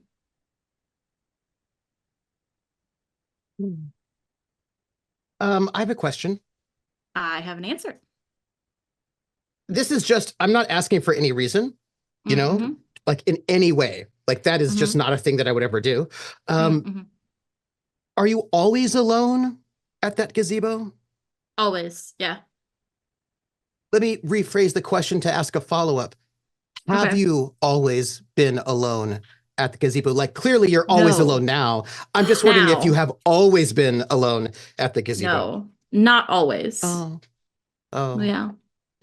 It's very tragic. So you used to have friends. Company. Yeah, friends, company. Company. Yeah. That's sad. Oh, well. Yeah. You'd say a place in the manor that is important to you. Can you come back to me? I had one, but then someone said something very similar, so I'm trying to think of another one. Oh, nice. Lindy. I had it as soon as you said a special place to your downstairs character. There is a cemetery. Who is also an upstairs character. Oh. There's a cemetery on the grounds. It's a little overgrown. It's not very well maintained because let's just say it's the old gray cemetery, not the new gray cemetery. But it's beautiful and tranquil in its own way. It's got some beautiful wildflowers. Even though it's not supposed to be maintained, I think the gardener does a good job. Her family has interesting has that you served say that. The house for generations. Yeah. I like how Prince is like, this is why you wanted that gardener. This is why you chose so many of this stuff. I see you. Oh. I would imagine. I'm just throwing this out there. I'm saying this to Lindy technically, but I'm not really saying this to Lindy. I'm technically just stirring the pot. Hey, Lindy. Hey, Trooper. I imagine. Hey, I imagine it would probably be not great, or it would be maybe suspicious if your character were seen hanging out in the old cemetery. I'm just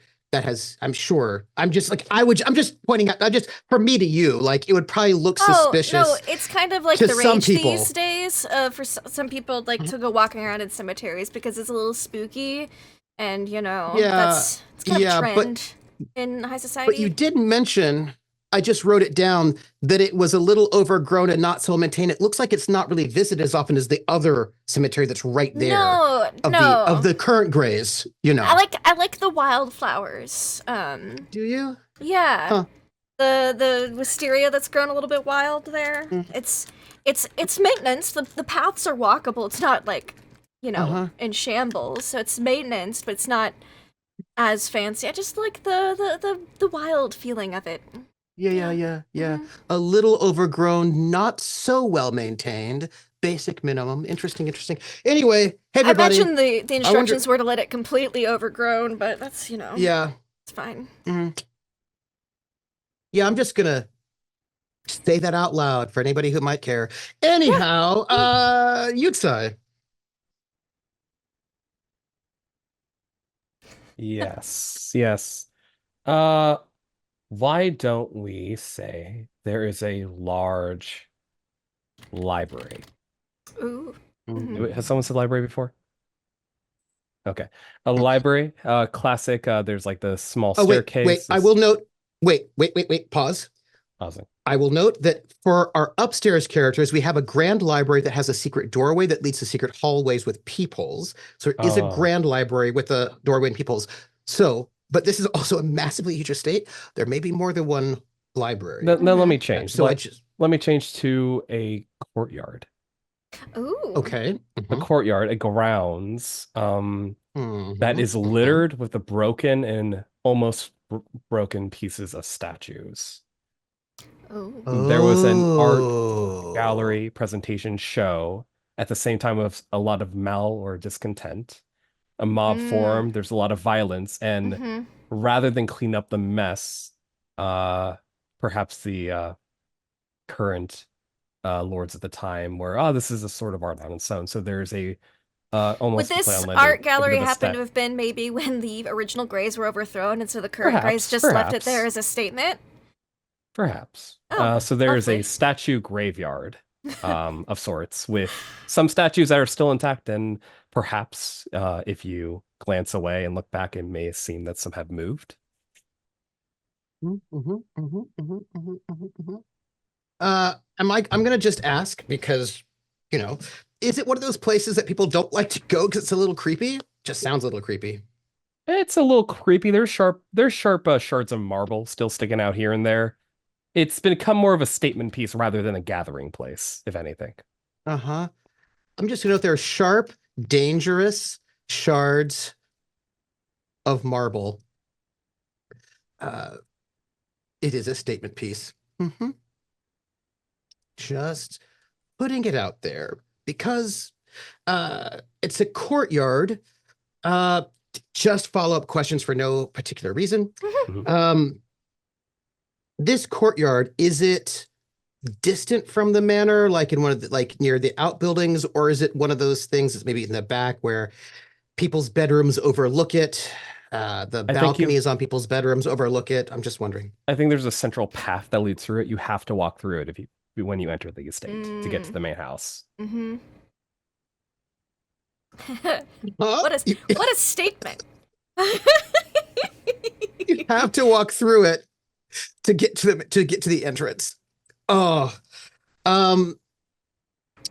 I ask a favor? Of course. Could one of the biggest, because if this were like an art thing, there was gonna be a big party and all of that happened, right? For sure. you're probably going to commission something special, right? And you know how rich people are, and you know how people who make things for rich people are.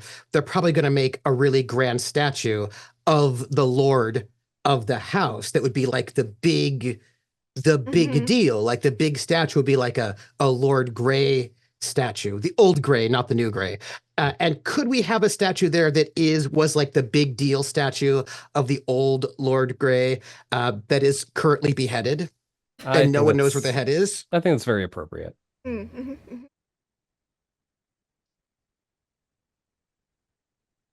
Sweet. I love that. I was just asking. That's all I wanted. Yeah. Yeah. You know how there are these sort of secrets, but they're not really secrets because everybody knows it, but nobody knows it. Like, we're not talking about it, but like there's the beheaded statue right there. But don't worry, this Grey family has always been the Grey family. Let's just not talk about it. By the way, here's a beheaded statue as we're walking. There's kind of something slightly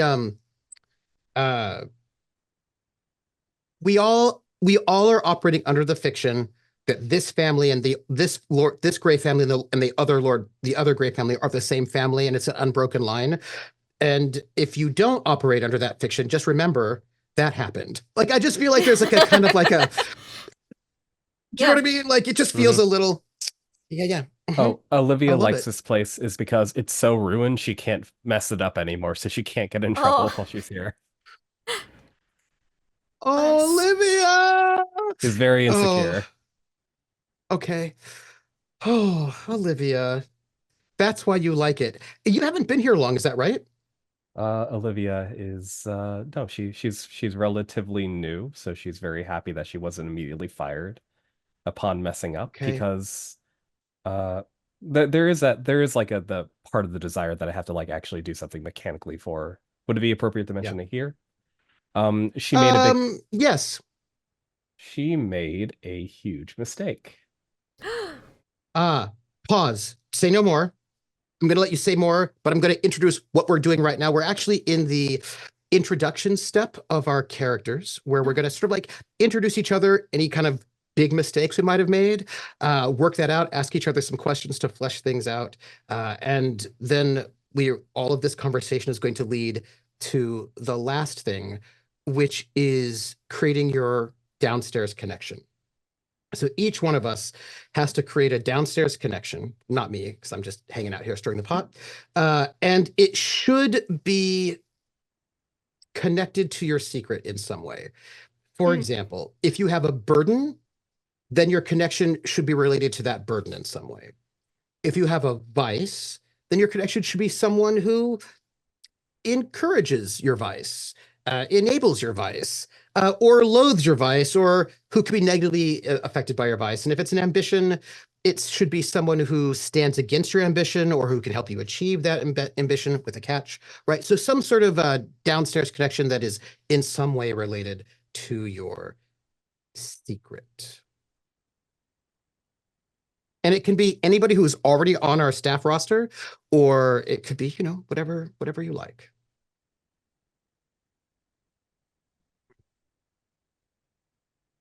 Who's up? Oh, I unpause. It's I continue on. You were talking. Go ahead. Oh, so my desire as Olivia is to make amends for my errors and retain my position. I was always I thought I was good at my job until a month ago. I messed up horribly and had severe repercussions both upstairs and downstairs. I was almost fired by the senior servants, and I'm barely holding on to my position. I need to fix my mess and prove my worth before things go from bad to worse. Okay. So that sounds real bad. I need to decide what happened and give one upstairs major character a negative tag as a result of my actions. And that upstairs character knows I'm fully responsible and for their fallen reputation. Oh, okay, wait. So it was so bad that one of the upstairs characters now looks bad in society because of what you did. Yes. Great. I love that. That's awesome.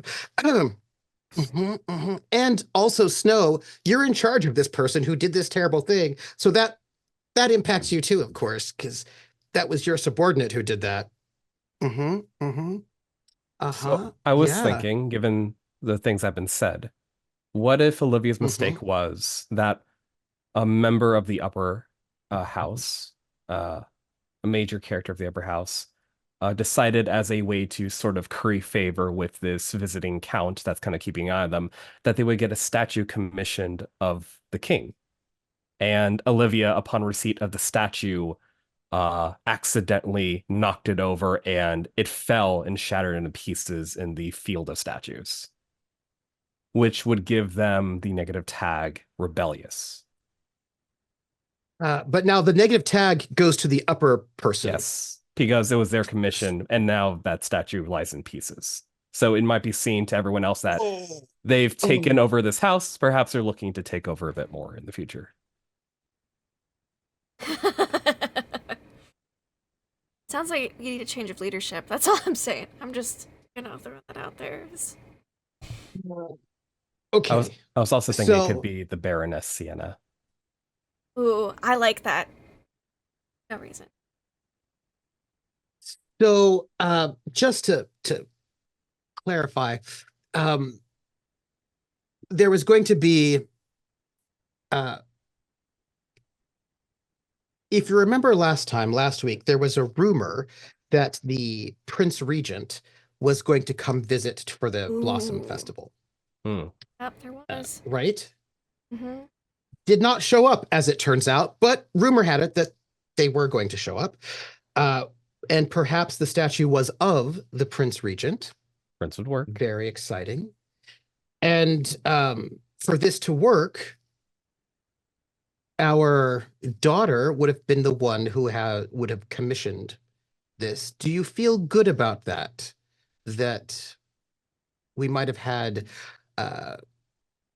Baroness Sienna commission this statue of the Prince Regent. How do you feel about that?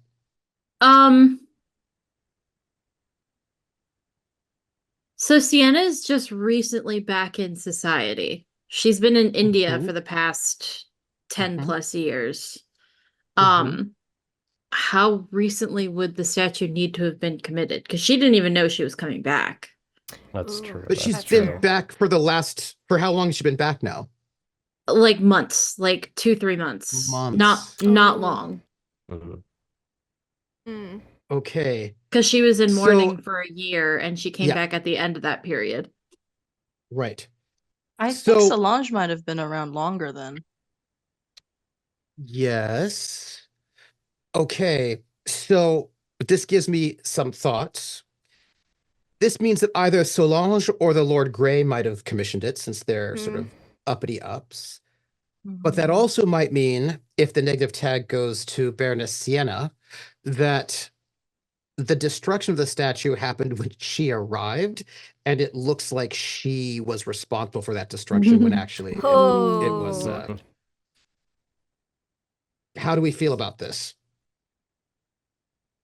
I like that a lot, simply because it's really mean to Sienna and it would be really juicy. But can we add one more layer to that? And could it be because no, we hate layers here. We love layers. It's an onion story house. It's an onion pie. I was thinking to add some more onion here. What if the reason why it's attributed to Sienna is also because, Fanny knows Sienna. Sienna knows Fanny. And, they were probably raised,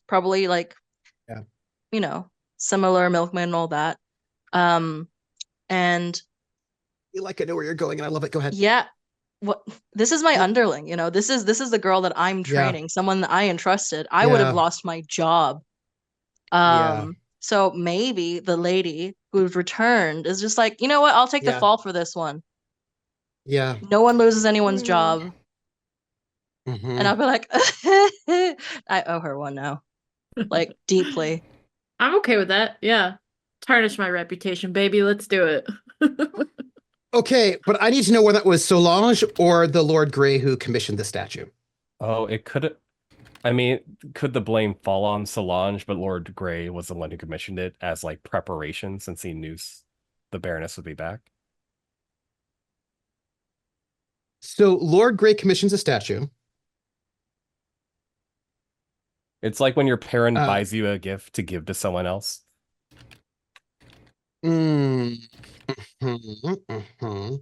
But buys Lord Grey. Go ahead. Continue on. I'm just writing it down. I was gonna say, I think if Solange commissions it and then Sienna takes the fall for it, that's just gonna make Sienna hate Solange even more. So like, I like that idea. Yeah. I also love the idea that to add more to it, maybe it's because Solange convinced Lord Grey to do it. Ooh. It would be this is getting really real good. tangled. Yeah. Like, it would be really good if we could do this, you know? It's like we handed a basket of yarn full of kittens. This is amazing. And it's like, upon finding out, you know, you come back, the position of Lady of the House has been stolen by this foreigner. Mm-hmm. And she's convinced your dad to buy a priceless statue, spending who knows how much money, that was dropped the moment you came. And you had to take the fall for it to protect an older servant of yours. Yep. I know we've already given out my relationship card. I don't care. Can I give it to Fanny instead? I feel like that would make more sense than Prince's character. BFFs. Yeah. Yeah, absolutely. Because we're still in the space. Okay. Are you okay with that still? Yeah. Okay. Yeah. I think Fanny and Sienna as best friends I love that. Yeah. Okay. So I just need to point out the pot string moments. So Solange arrives, convinces Lord Grey to make a statue for the Prince Regent, probably as a bid to get the Prince Regent to visit the estate, which would be a really big, important coup for the Grey family. Would be a really big deal. This is like some big politics. But it's crazy expensive, right? Like, this is some crazy expensive thing. Like, a really important artist does it. The thing is made, it's in the statue graveyard. This will be like a way to this is like a big deal because we now have a new big exciting statue. It's going to be unveiled for the Blossom Festival, which we've been planning all year. And then, surprise, surprise, the Baroness Sienna comes back home.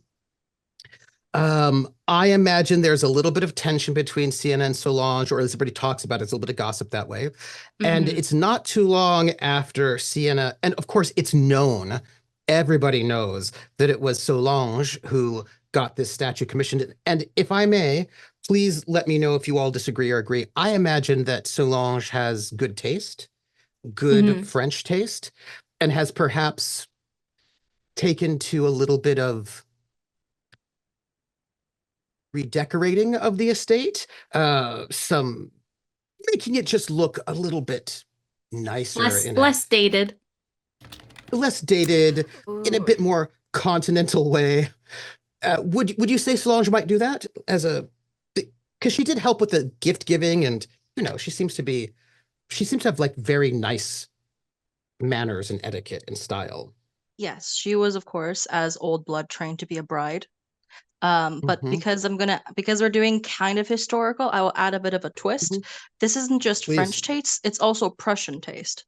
So as a monarchist, during the French, this is 1811, during the time of Napoleon that fucker. I mean, yeah. Oh, sorry. Strong Solange feelings there. How's your family doing with Napoleon in charge? I'm just asking. Terribly, actually. To the point that the reason why my aunt is doing great in Prussia is because she has a Prussian husband. She has a Prussian last name. She's great. But quick little historical thing: the French monarchy did eventually run to Prussia. They were there just chilling until Napoleon's like, "Yo, Prussia, let's do a treaty." So the French then fled to England. I'm part of the French fled to Prussia and then England area. So Aunt's fine. I'm not so fine. I need a green card. And Earl Grey looking fine as fuck right now, especially the part where he's old. And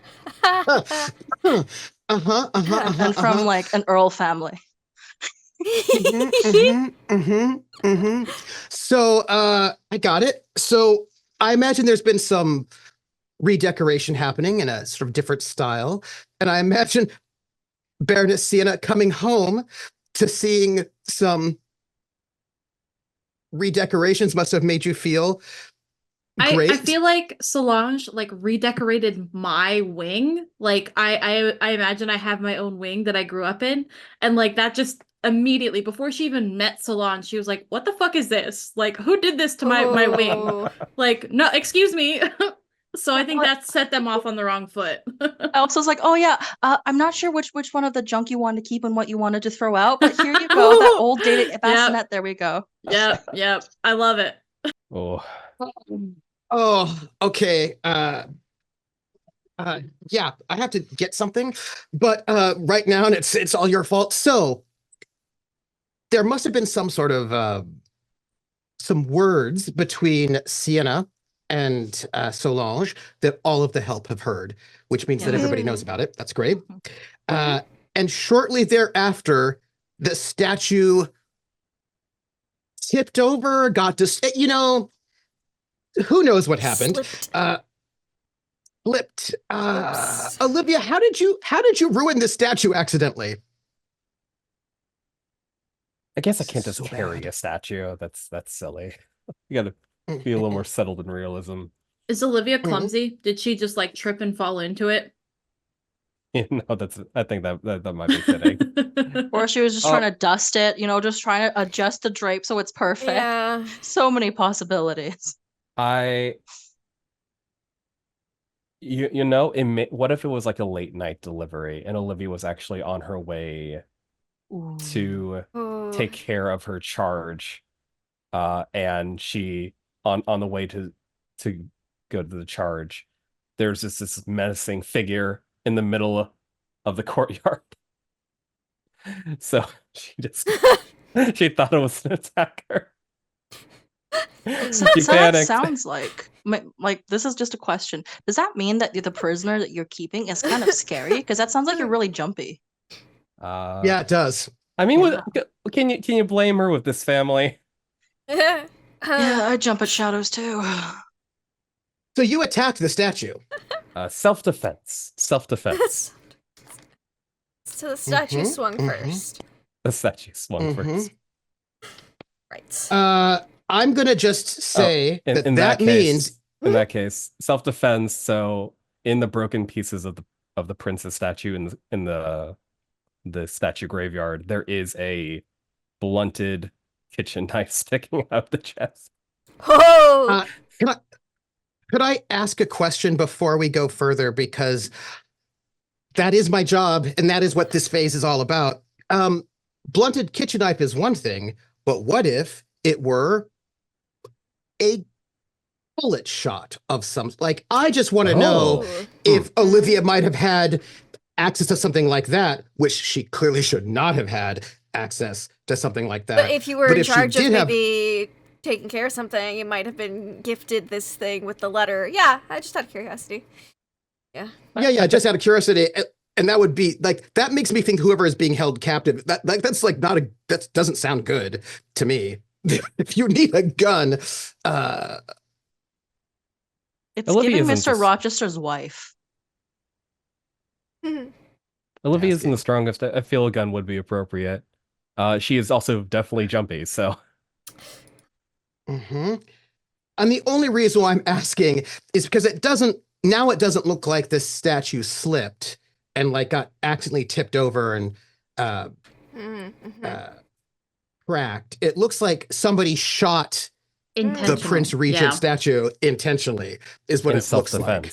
Shot through the heart, and you're to blame. Yes. Blame. I love this detail. Yep. You I would also say a bad name. Bad name. I would also then say this was going to have to follow. Please see yes or no. I need some yeses and nos on this one. Servants don't have guns. That's inappropriate. So really only a noble would have a gun.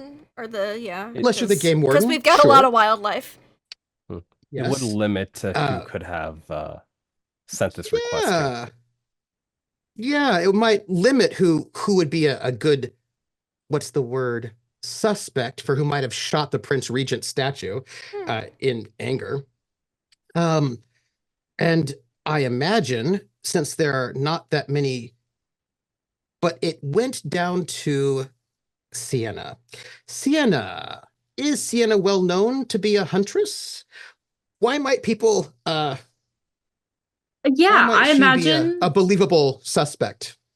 Yeah, I imagine as the sole heir of the Grey name, Sure. her father, for known heir, Fair, that she was, went on hunts when she was a kid. She grew up with a gun. She knows her way around a gun. Absolutely. And living in India, they'd have to be, tigers and stuff. Yeah, tigers. Safari. Yeah. Safari, so she's yeah. well versed with guns. So we need to give a negative reputation tag to Sienna based on all of this. Trigger happy. Angry. Angry. I'll take it further and say wrathful or vengeful. Ooh. I like vengeful. Yeah, something more venomous than angry. Vengeful's pretty. Yeah. Good. Yeah. Oh. Okay.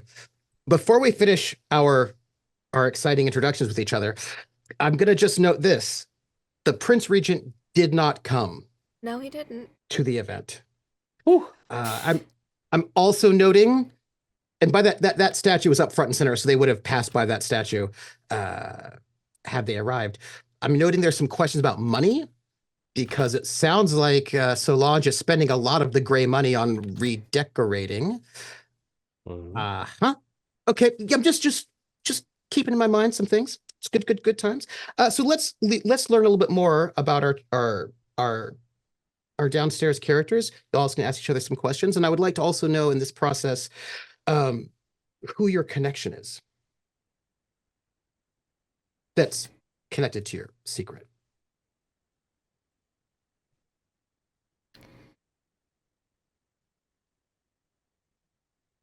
Well, they have to be connected to our secret, yes? Yes, please. And someone that makes it even just worse, And Olivia, we know, is jumpy, a little bit paranoid and clumsy, or at least people think that Olivia is clumsy. And oh man, treason's bad. Do you know what I mean? Like, treason's real bad. It would have been really bad for Olivia had that come out. And you're trying to make amends for this, is that right? Yes, that's my goal. My desire is to make amends and not get fired. How are you going to do that? That seems hard. I think it'll be through my connection, because the only thing more dangerous than a villainous person to someone who is kind is someone who is desperate. So I think Lily as a connection might be fun for Olivia. Okay.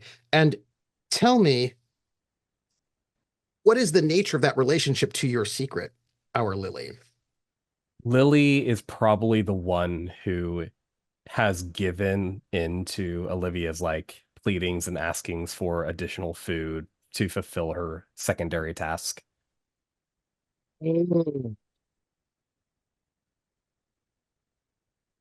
She's good-natured, Lily, but that also means that Lily knows something is up, or could.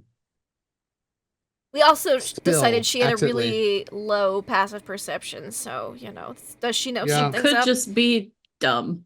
She could just bless her heart, Lily. Bless her heart. But see, that's even worse, because that means she might say something to other people. Oh.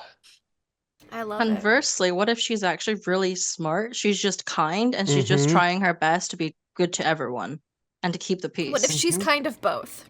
Still going in the well. Love it. Into the well. Okay, so we have Olivia, the keeper of a secret prisoner who's been given a gun, some extra funds that have probably been used long in the past, gets Lily to give her extra food so that she can take the prisoner, who she has to then visit fairly regularly in order to, feed them, and who has defaced the statue of the Prince Regent right before the Prince Regent's possible visit. And Sienna, it looks like Sienna it looks bad for Sienna. So my question with that is so I'm assuming what happened is Olivia ruined this statue, went to Fanny and was like, Fanny, oh my God, help me. And then Fanny went to Sienna and was like, oh my God, what do we do? Yeah. Okay. It looks really bad for the household. What do I do? Mm-hmm. Yeah.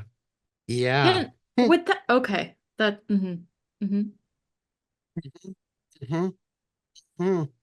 Great. I love it. So I feel like we do need to know a little bit more about Shaka in this situation. Who, political prisoner,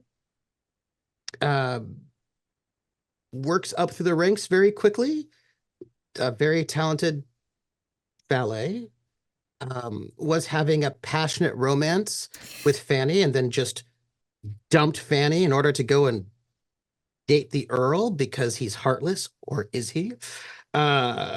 Clearly trying to get money through blackmail, because why not? And what else do we know about Shaka? Also Shaka's connection. So I think that Shaka needed somebody else who is pretty high up in staff on his side. And whether he liked it or not, Agnes found out about their relationship with Shaka and the Earl. And Agnes straight up told him, you need to cut this shit out. Like, straight up. Like, since we went through not a secret keeper, she's straightforward about it. And he's like, and I think Shaka just spilled the beans in a moment of weakness. So Agnes knows everything. Oh,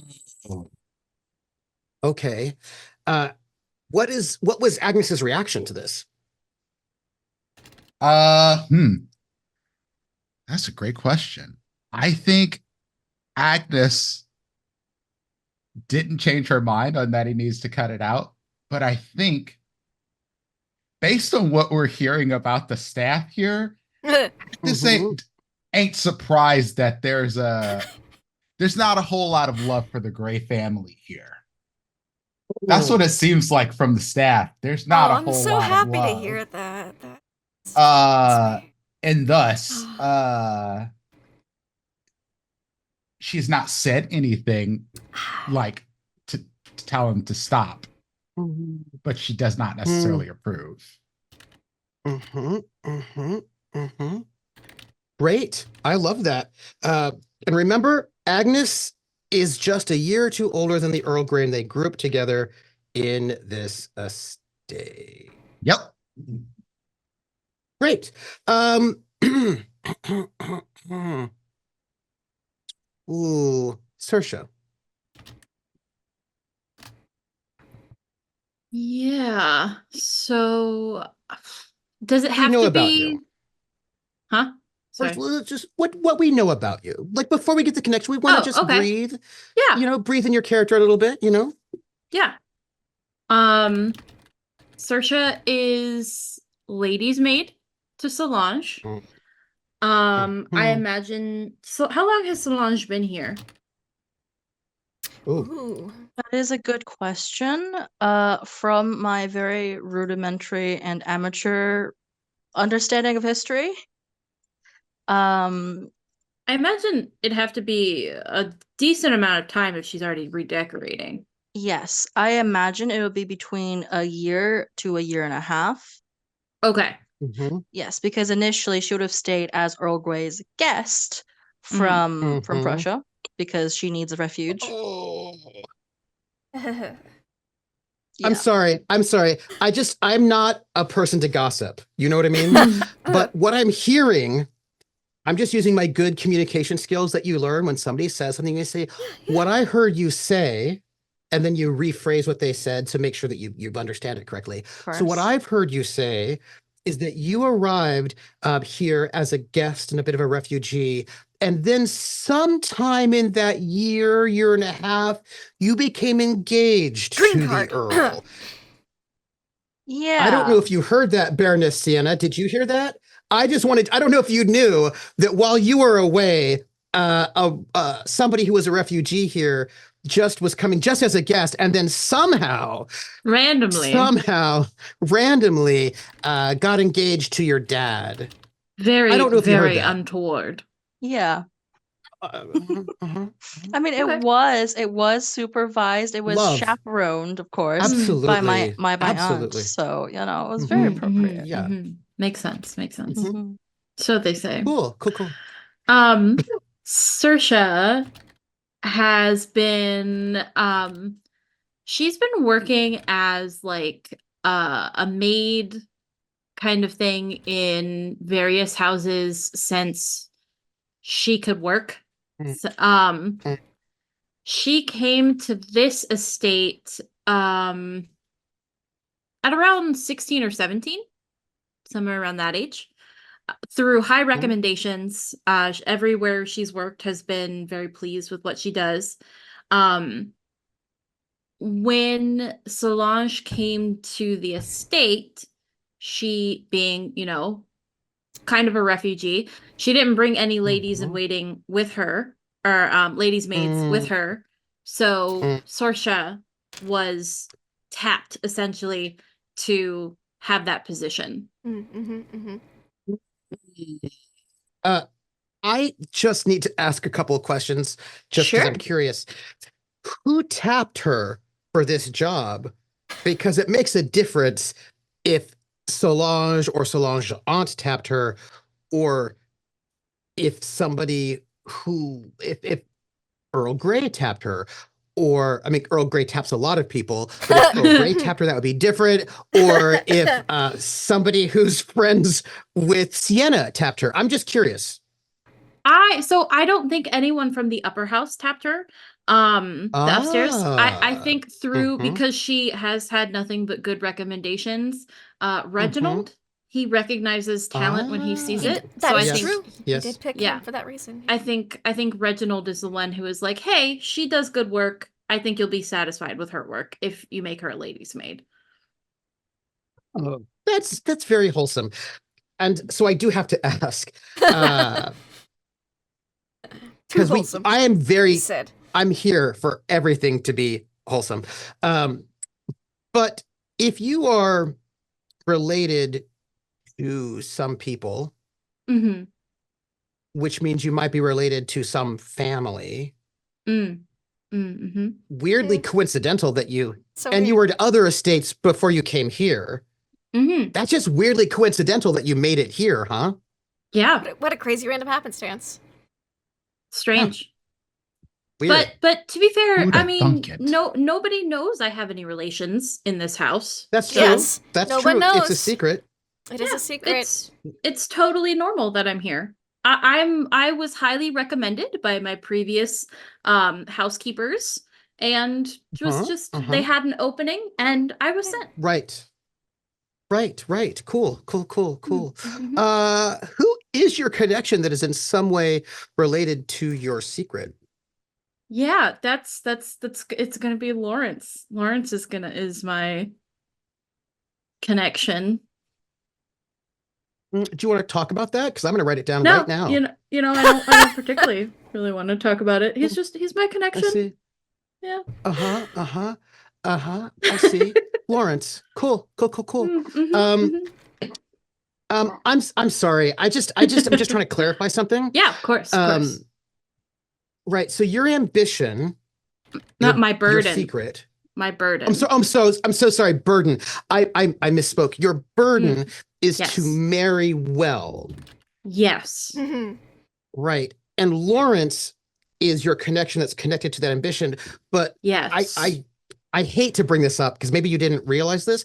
Lawrence is not particularly high tragic, I know. Just a stable master, Just a stable master. No title. No nothing. No title. I don't mean to. I mean, I don't know if you know this.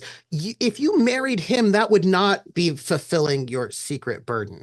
Yeah, I you're don't right. know It wouldn't. So if you were That's why planning on I'm that, not marrying him. oh, okay, because you just said that Yeah. he was your connection. I just assumed that meant he that you wanted is. to marry him. Oh, but you can't. My so wants and my Yeah. needs are two very different things. hmm, This Seems is like like a you game of have- marry something and something. hmm. Well, somebody might just die. So lovely, lovely, lovely, lovely, lovely. I feel like we need to know a little bit more about Fanny. That's what I feel like. Yeah. Mhm. Fanny's really normal. What can I say? She does her Oh. job every day Mhm. by the book, very dutiful. Mhm. Keeps a Mhm. nice, stiff upper lip and all that. Even stiffer after the not breakup, because that never happened in the first place. The scandal. Right. Right. Yep. Also, I believe the game is called Tap, Marry, Shoot. By the way, that's what Pope did. Oh, Yes. excellent. I have to just put my 2 cents in here. Sienna and Fanny are best friends, and Fanny has been banging her father. Just putting that I'm out not banging there. your father. I'm banging the guy who's Currently. banging your father. Yeah, that's different. Yes. True. Yeah, okay. Yeah. But I mean, that's totally different. Okay. Yeah, totally different. Yeah. That's Yeah, better. yeah. It is better, but is it? Not a lot. Is it? Not a lot It's better. more that like me and your dad, we share the same taste in men. Yeah, okay. Yeah, That's yeah, see, yeah. I didn't understand the connection. I thought that the No, Earl dumped you for No. Chaka. I'm not Even pulling an worse. Alicent from House of Dragons. This is Okay, far more good. normal. We're good. Good. Yeah. Yeah, no, that was no. Yeah, no, the side piece is But- Shaka. I'm the one who was spurned.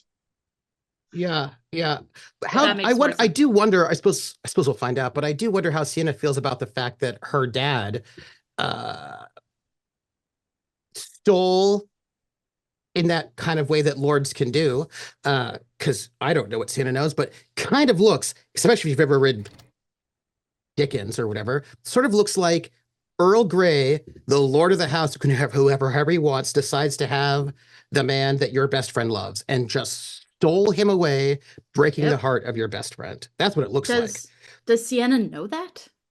I think so, because you see, Fanny's probably been the type who's like, I was saying, would she? Because unless she- Fanny said, I think Fanny would have said, because I think Fanny was very much like, you know what, I'm just going to dedicate my life to climbing the ranks, to one day inherit Agnes's role, become the housemaid. I'm just going to work. This is my life. I'm a working girl. This is all good. And then in comes like Shaka, who's like, and she's just like, I think this is the one. I think I'll act maybe maybe no, maybe in life that would be really good. I think I'm in love. And would have been writing to her best friend, right? Like sending letters. Like, I really want you to meet him. He's so sweet. And he's oh my goodness, he's so charming, and he makes me want to put flowers in my hair and do silly things. do your duty, motherfucker. Yeah. You have a job. And then we'll just abruptly stop writing about him. Okay. Yeah. Nothing since. And then once I get home, I'm like, Fanny, what the fuck? It's just like things went to their natural conclusion. I feel like that first night when Sienna gets back, the first thing she does when she has a minute is goes to Fanny and be like, okay, we're going to make tea. You're going to tell me everything. And then later on, I'm going to be mad at my dad. She's not going to say shit about Lord Grey. She'll just be like, okay. We parted ways. Okay. I just need to note a couple of things. If it's 2024, we all know that if a person who's like the boss and their employee have an affair, there's a power differential, and clearly the bad person who instigated and started it would be the noble aristocrat, and Shaka would be like the sad, innocent victim of a predatory lord in that situation, obviously, because of the power differential. So if anything, you know, I mean, like, obviously the bad person there is the Earl, and Shaka's innocent of anything. It's yeah, that it would be good to know that, but alas, Yeah. I'm in the 1800s. Yeah. Yeah. Will say, when it comes to all of this, she does dote immensely on the young master. She knows all his favorite cookies and sweets, and will butter up or distract, I believe it's Anita. Yep. To make sure the young master gets some sweets before bedtime sometimes. Only if he really had a hard day, though. So is your connection the young lord, or is it Anita? Actually, it's neither. Oh, who's your connection? My connection would be Reginald, because he would be my dad. As generations of servants do serve households. Yep. And I chose the last name Green because it represents, you know, where we're living. It's very lush land, and that's usually a regional last name rather than an occupational. Yes. So they've been here forever as well. And you know, like her father, she's very much a stickler for the rules. Is very like, I get shit done, no nonsense. I will train, work my ass off to one day succeed Agnes. There was a blip in her life for love. That's it. No more feelings. Oh. Okay. Yeah. I see that. Imogen. Hi. Yes, 'tis I, Imogen. Hi. I'm the tutor. I'm just here for scholarly reasons only, I assure you.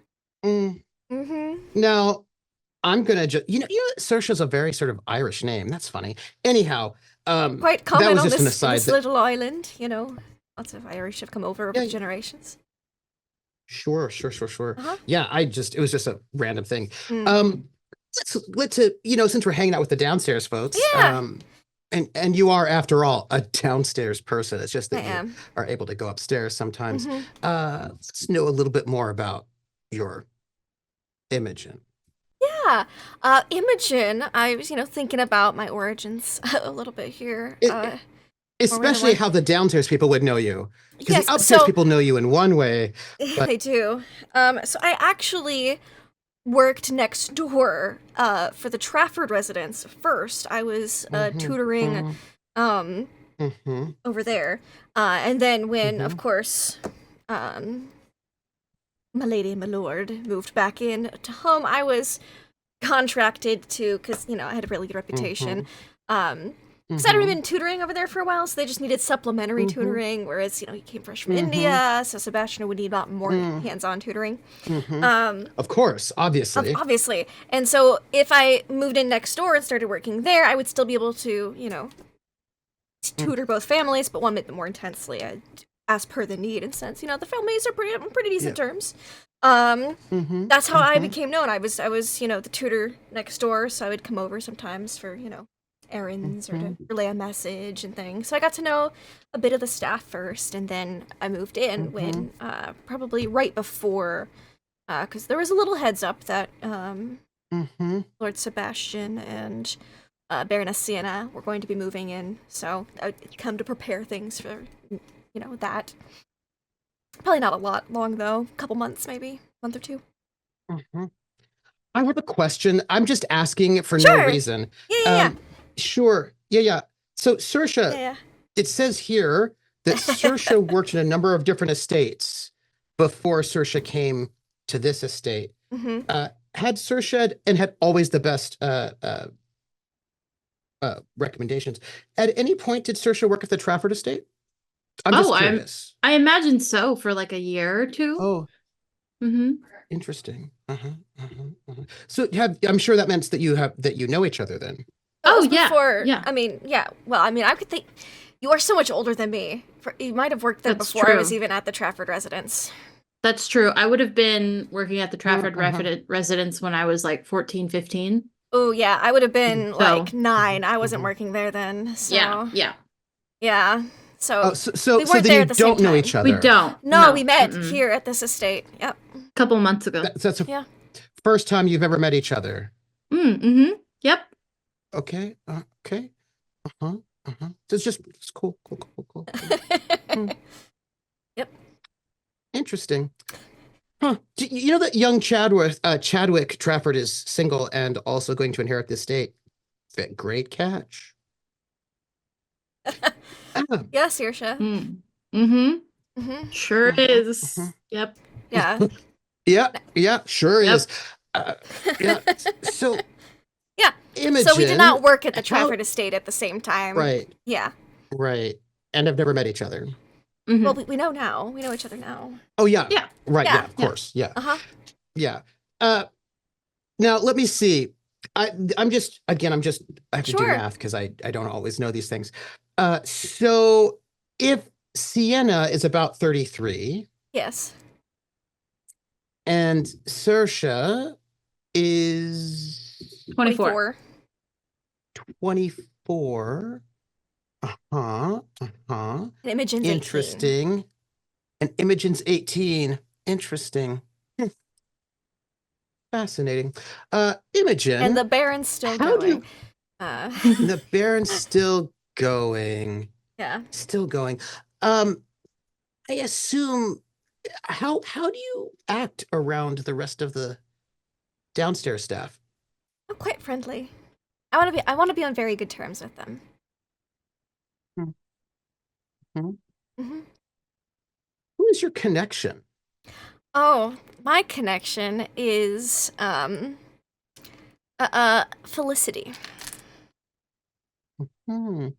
Say more. Our gardener, Felicity, is my connection. Yeah. Yeah, she's passionate and outspoken, takes great pride in her work, and I take great pride in my work as a tutor. We both help things nurture and grow. Just young minds and plants. Yeah. Yeah. I don't mean to be suspicious. I don't mean to be rude. It's okay. Any way. Yeah. I also know that Felicity's family has also been around for a very long time, for generations. That's what I've heard.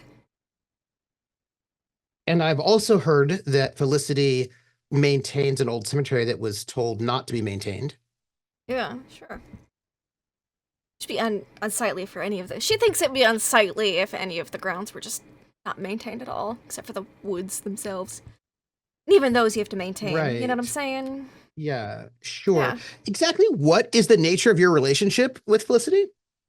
You mean publicly or less publicly? I'm just curious because it does say on the sheet, I think major character above is, so like we kind of have to know how they feel about you, you know? Oh, well, it does say on her little card that her family has served the great house for generations, and knows many of its secrets. The great house being the original House Grey. Otherwise, she would have just said the house on her card. It's on the card. It's right there. So, she's just serving House Grey, the great House Grey, to the best of her ability. And she thinks that, let's see, let me look at the card. What is the phrasing again? I think Major Buff character is going to achieve great things. Okay. I would like each of the rest of you to fill out that sentence. I might change it or tweak it later, but something about I think she's in on it. You know what I'm saying? It says on her card she knows a lot of secrets and served for many generations. I think she's maybe an accomplice to House Grey. An accomplice. The rightful House Grey. I have an idea. Please. Without giving up too much, to be like, I think Imogen is the spitting image of the previous Lady Grey. Ooh. Can we have that, please? Can we have that, please? Can we have that? Can we have that be a rumor instead when we get to rumors phases? Because I think that would be way more exciting as a rumor. That would be very exciting as Okay. a rumor. Because she works outside more, so she wouldn't be as indoors yeah. as much to see the portraits. Yeah, and yeah, stuff. yeah. Yeah. Mm-hmm. Yeah, Can I get everybody else's? I think their major character is. And Prince, it looks like you've already written yours down, so I'm going to go to you. Yeah. How does Agnes feel about Shaka? Agnes feels like Shaka is sad and desperate. That's which she's literally told him to his face. That's sad. I love that so much. Yeah. Nugget. How does Lawrence feel about Saoirse? Lawrence has a lot of feelings. Yeah. I'm still thinking. I need to figure out how I'm gonna word this. Yeah. Can you come back to me? Yes. Yeah, I phrasing. will. I'm like, my Imogen is going to put things to how they should rightfully be in the house. Something like that. I'm more working on it. You get the gist, though. Yutsai, how does Lily thinks Olivia is a bit of a prude? It can loosen up a little. No, I'm kidding. Oh, no, I'm kidding. That's kidding. the default text. I think Olivia is a little scary sometimes in her desperation. Oh. Also, I figured it out. I think Imogen is going to make House Grey great again.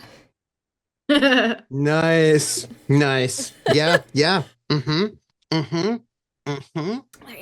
I do appreciate that. How does Reginald feel about his daughter? I think he thinks she's an apple that fell too close to the tree.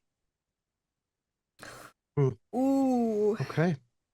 I think he knows he's a workaholic that's done basically nothing but devotion to the family. And he's just like, Okay. I think that's fair. And that does mean, Nugget, you're up. Yeah, I've got it. So Lawrence thinks Saoirse is kind, but her family makes her cruel. I fucking love it so much. Okay.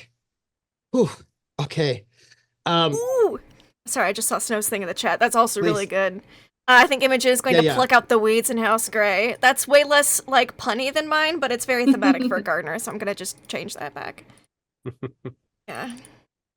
So I do just need to point out something, and I need to point it out because Lindy needs to know it, or Lindy needs to hear it, because I, at this moment, cannot speak directly to Imogen.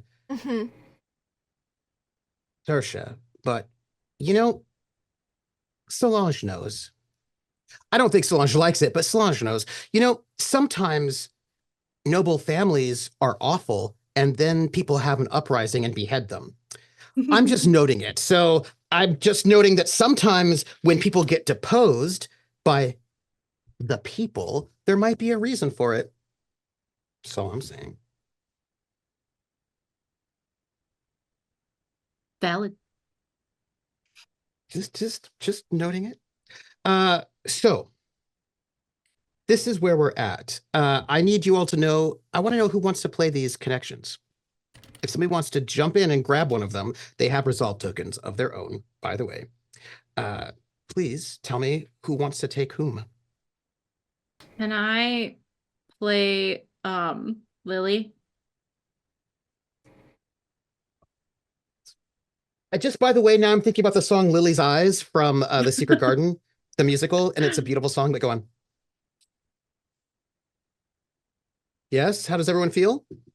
Lawrence, please. I was thinking about that too. I was like, do I want to be the source of misery? And I was like, no, I am already enough of a source of misery for Nugget. I love it. Give me all of the misery.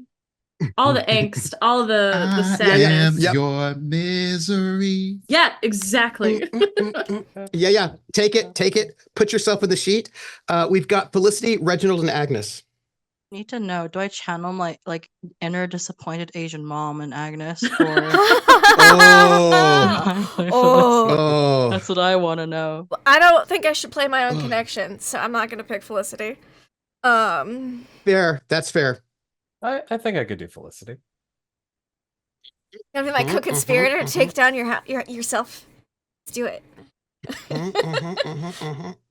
Let's depose your other character. I was not so kidding about having to make a relationship chart later. Just Right? Oh, we'll get Honestly, it. We'll get Felicity it. was like the first one on my mind, but I really want to be a sad boy. No. Be a sad boy. Be a sad boy. And that means Agnes and Reginald. I've stolen Agnes. I'll be Reginald then. Yep. Oh. I'll be your dad, Snow. Yep. I'd love to be your dad. Nice. Yes, Yeah. and I'll just pity Shaka. It'll be great. Like, So here's how we do. We only have a few moments before I know we'll have to end.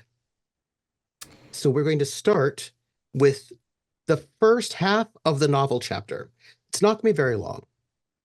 The first half of our novel chapter is going to be a series. It's a bit of a montage before we get into it. Each one of you gets a moment. Let me set the scene.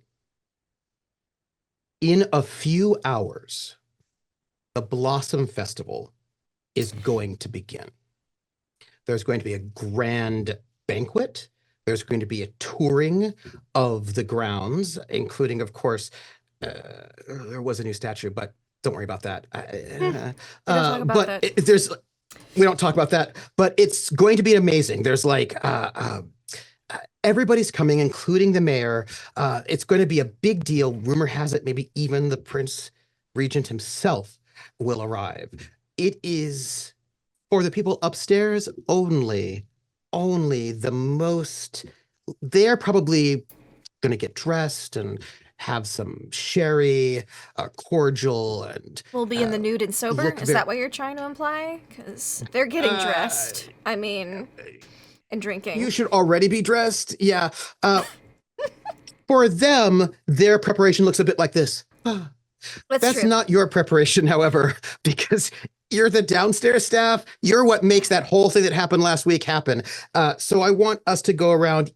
Each one gets a very quick introductory scene to show you how you complete your duties leading up to this big dinner. And I want to sort of imagine it's like an exciting montage. So think about like you've got the hustle and bustle of people moving back and forth. Linen's going this way, linen's going that way. Polishes, there's polish, especially if the prince himself might be here because he's the Prince Regent, because his dad is not. Let's just not talk about that. So, I mean, he's in charge. It's a lot. It is all busy, all the time. And I want to know what each one of you is doing and give us a sort of a sense of how you fit into this place and what you're doing in this moment to get ready for one of the most important events of the year, the Blossomfall Festival. And I'm going to start, just because I feel like it, with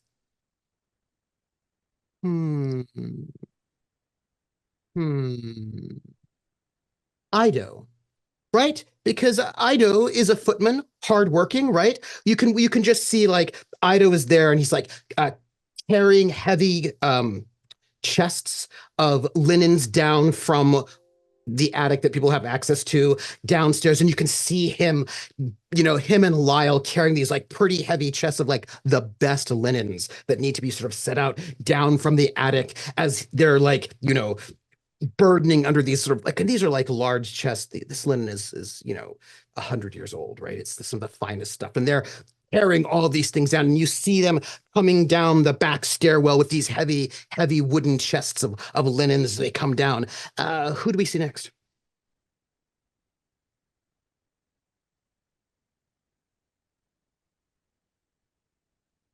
All right. I think you'll see Shaka, and Shaka is with Baron Earl Grey. Earl Grey. Yeah, and he's going through the closet of things and like, No, you look terrible in this color. I like this one, but I think it's a little too gaudy. We don't want to outdo the prince. Yes, this one's perfect. And just like kind of going along with the Earl, and it's like, yes, this looks great on you. You think so? And you see Shaka take a step back, look you up and down. I know so.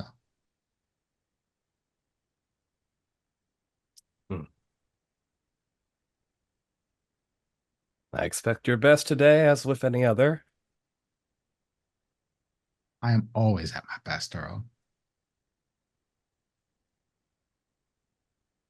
Excuse me, Baron.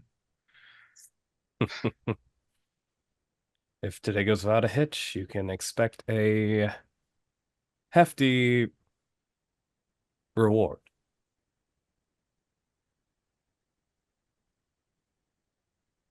Well, if today goes without a hitch, I'll be happy to accept your reward and perhaps bestow one as well.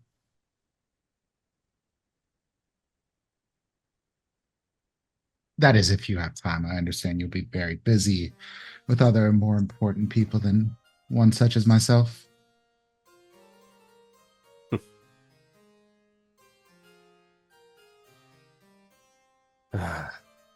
See, like a wave of tiredness kind of cross over him. Shaka comes around and rubs the Earl's shoulders. You have this. Baron, you were made for this. Earl.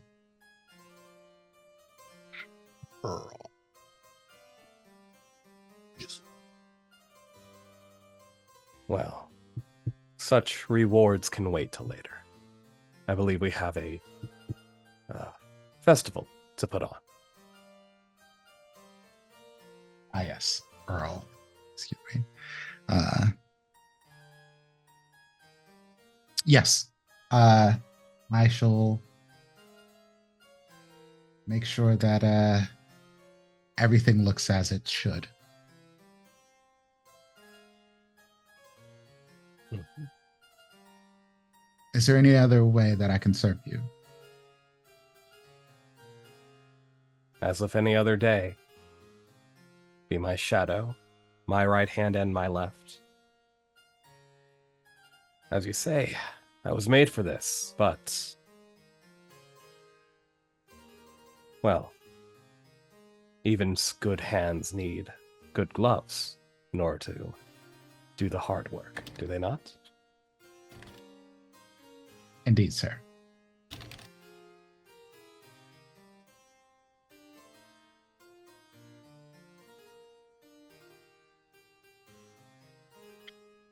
I think that's it. I think that's a good taste of things. Can I just what does Shaka look like? Ooh, Yeah. Yeah. Shaka is tall and very thin. He probably stands about like 6'3", very dark skinned, bald, with clean shaven face. His hands are probably the part of him that stands out. It looks like his hands have been used to calloused over, like he's been working hard somewhere in his life. He's been working hard objects. It's fine. This is the softest he's been in his life. I'll put it like that. Oh my. Mm-hmm. That's also very lewd sounding. I hope you realize that. I know what I said.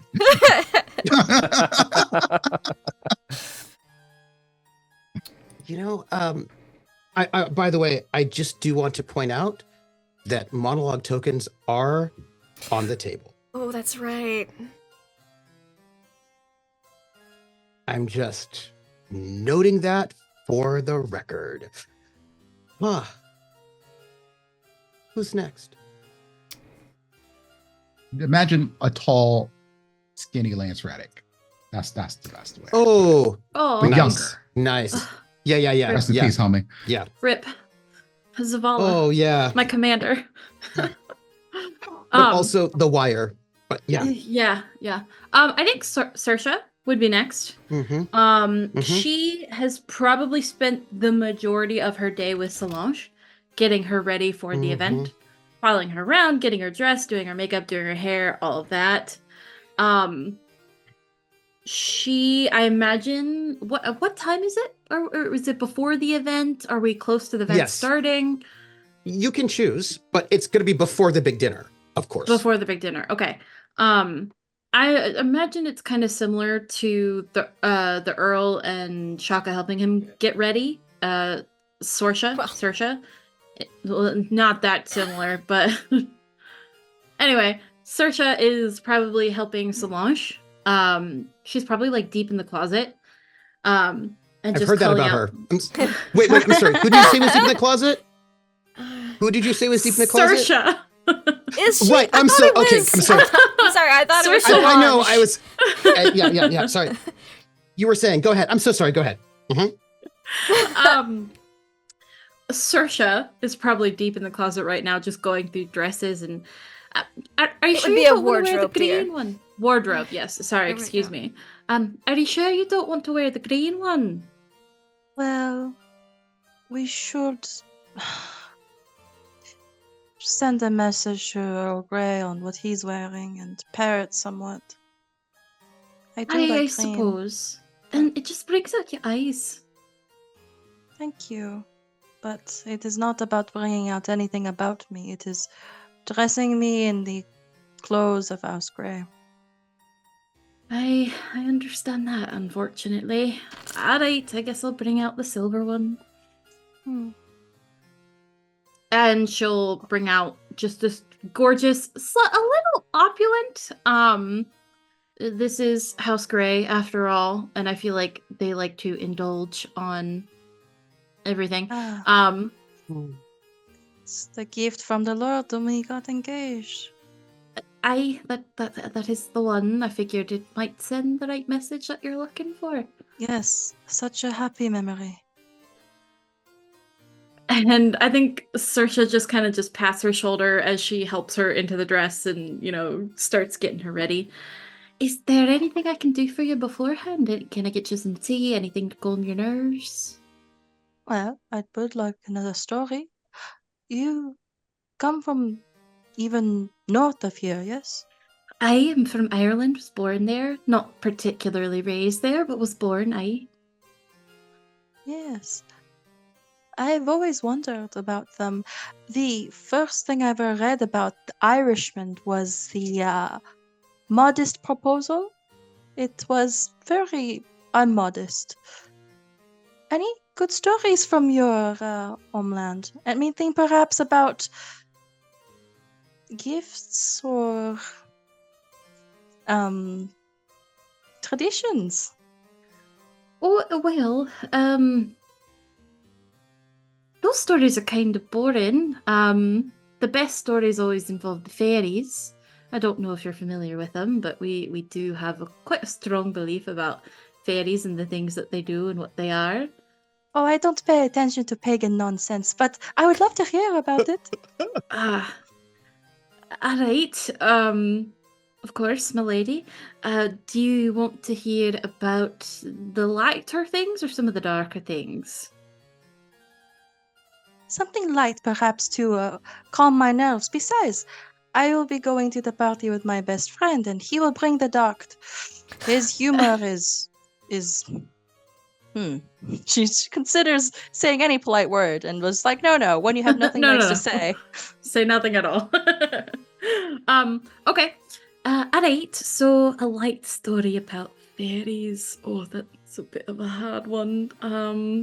And then I imagine I don't particularly have any light stories about fairies off the top of my head, but Saoirse would have one, being Irish and knowing those folklores. Yes. Yeah. At least one light story where a child wasn't kidnapped. Right, child wasn't kidnapped. Swapped. The fairies liked There's something probably a that nice somebody did. romance story. There's some cute little, there's some less tragic romance ones. Yeah. Shockingly. Saoirse would probably tell Solange one of those while she does anything Solange's involving hair children and is makeup. tragic, but you know. Oh yeah, no. Love no sometimes children. escaped. Yeah. I think after she listens to the story, it's like, have you ever been in love?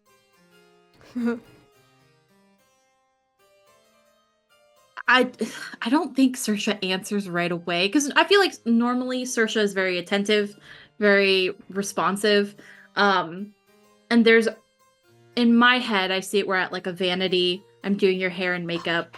I would imagine Solange would see Saoirse's face drop.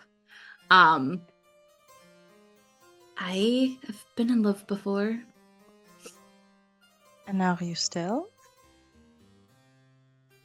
Whether I am or not is inconsequential. Oh, please. I won't tell anyone. I'm not really friends with anyone else, and you're the only one who is neutral here about me. I know the older servants don't like me very much. I don't think that's quite true. I just don't think they've had time to get used to you and your ways. But you are, right? Yeah, of course. I am quite fond of you. I think you're very nice. You're nicer than some employers I've had before.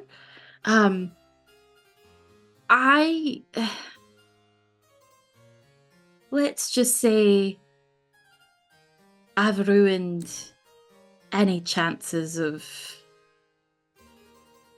rekindling anything that might have been there.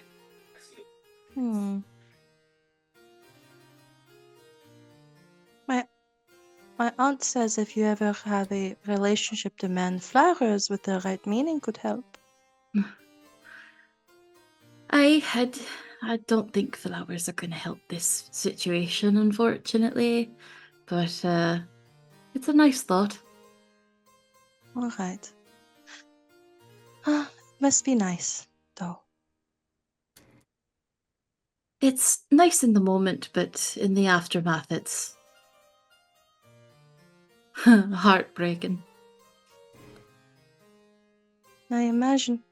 But it would be nice to love than never to have been loved at all. Oh well, what would I know? And she just looks at a dress. Please, can you help me with this? Of course, absolutely. And then they go about their day. Yeah. Meanwhile, on the other parts of the estate, you have got a lot of heavy labor, a lot of dusting and moving, and there's going to be a lot of people here. Nobles and aristocrats from all over the area, people coming in across the brand new locks through the river. It's going to be a big, big deal. Where do we find Fanny? I'm sure Agnes is running everyone ragged at this point in time because people are coming. How do we see Fanny getting ready for this event? Under the watchful eye of Agnes, of course. I think this is one of the opportunities for Agnes to be like, let's see if you can handle yourself. You know, you're 30, you've cleaned chamber pots, you've changed the bed linens, you know your shit. Yeah. And as an upper maids were also, the ones who interacted with those of the higher station. So it was like, can you make sure you maintain, what was that? The preserves? Prepare the tea for, you know, everything to be served. So today is her first real oh fuck. I have to prepare my preserves. I have to prepare the coffees, the teas. I'm shadowing Agnes. I'm helping her around. Yep.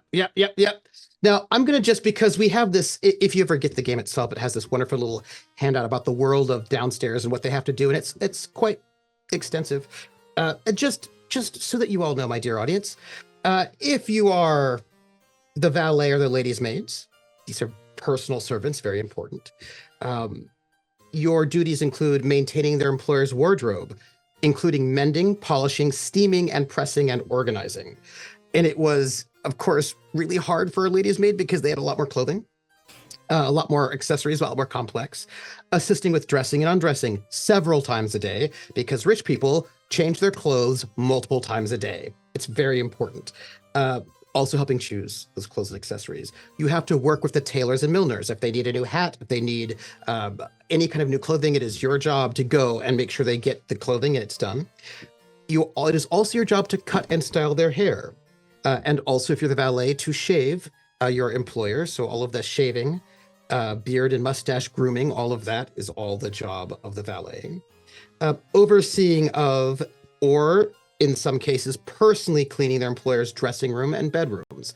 Other people don't get to go into their rooms unless you let them in and supervise them while they're there. Nobody gets to be anywhere near the lord and lady's papers, diaries, things, except the lady's maid and valet, unless the lady's maid and valet are supervising. And then, of course, personally serve their employer in any other way required. But for Fanny, who is an upper housemaid, they do the bulk of the work around the household, right? And these are, it's a lot.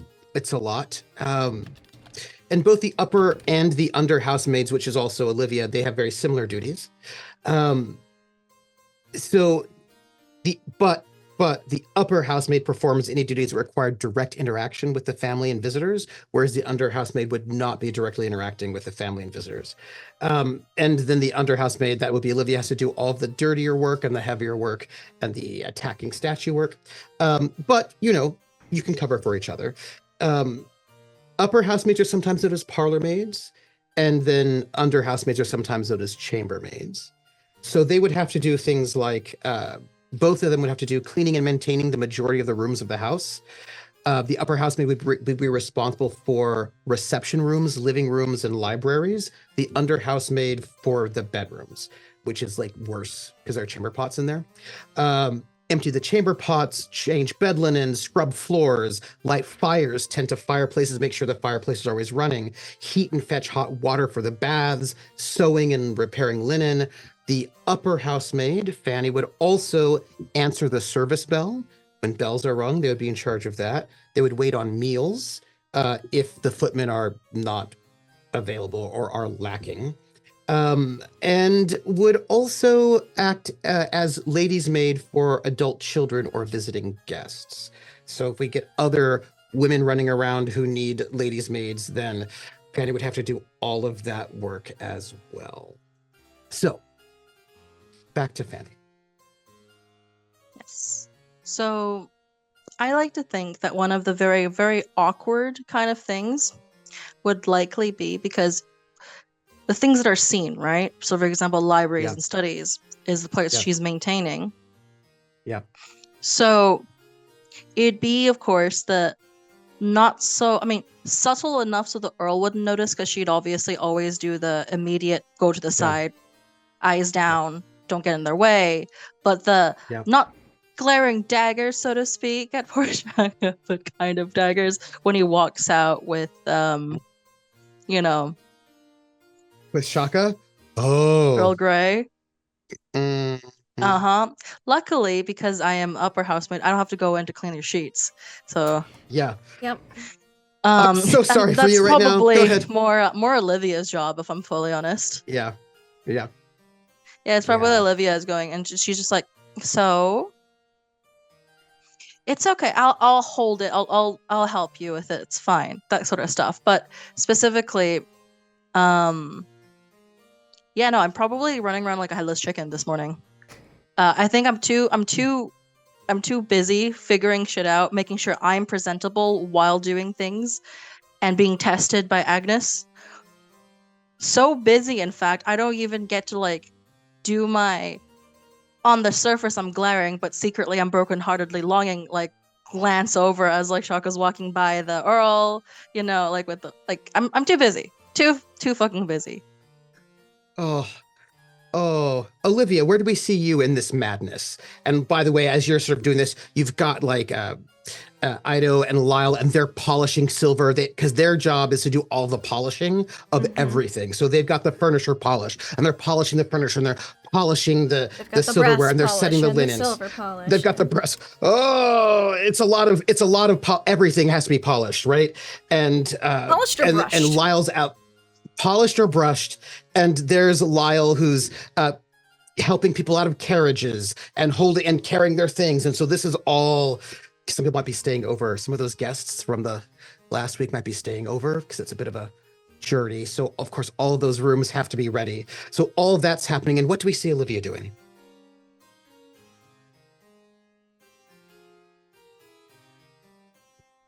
You're muted.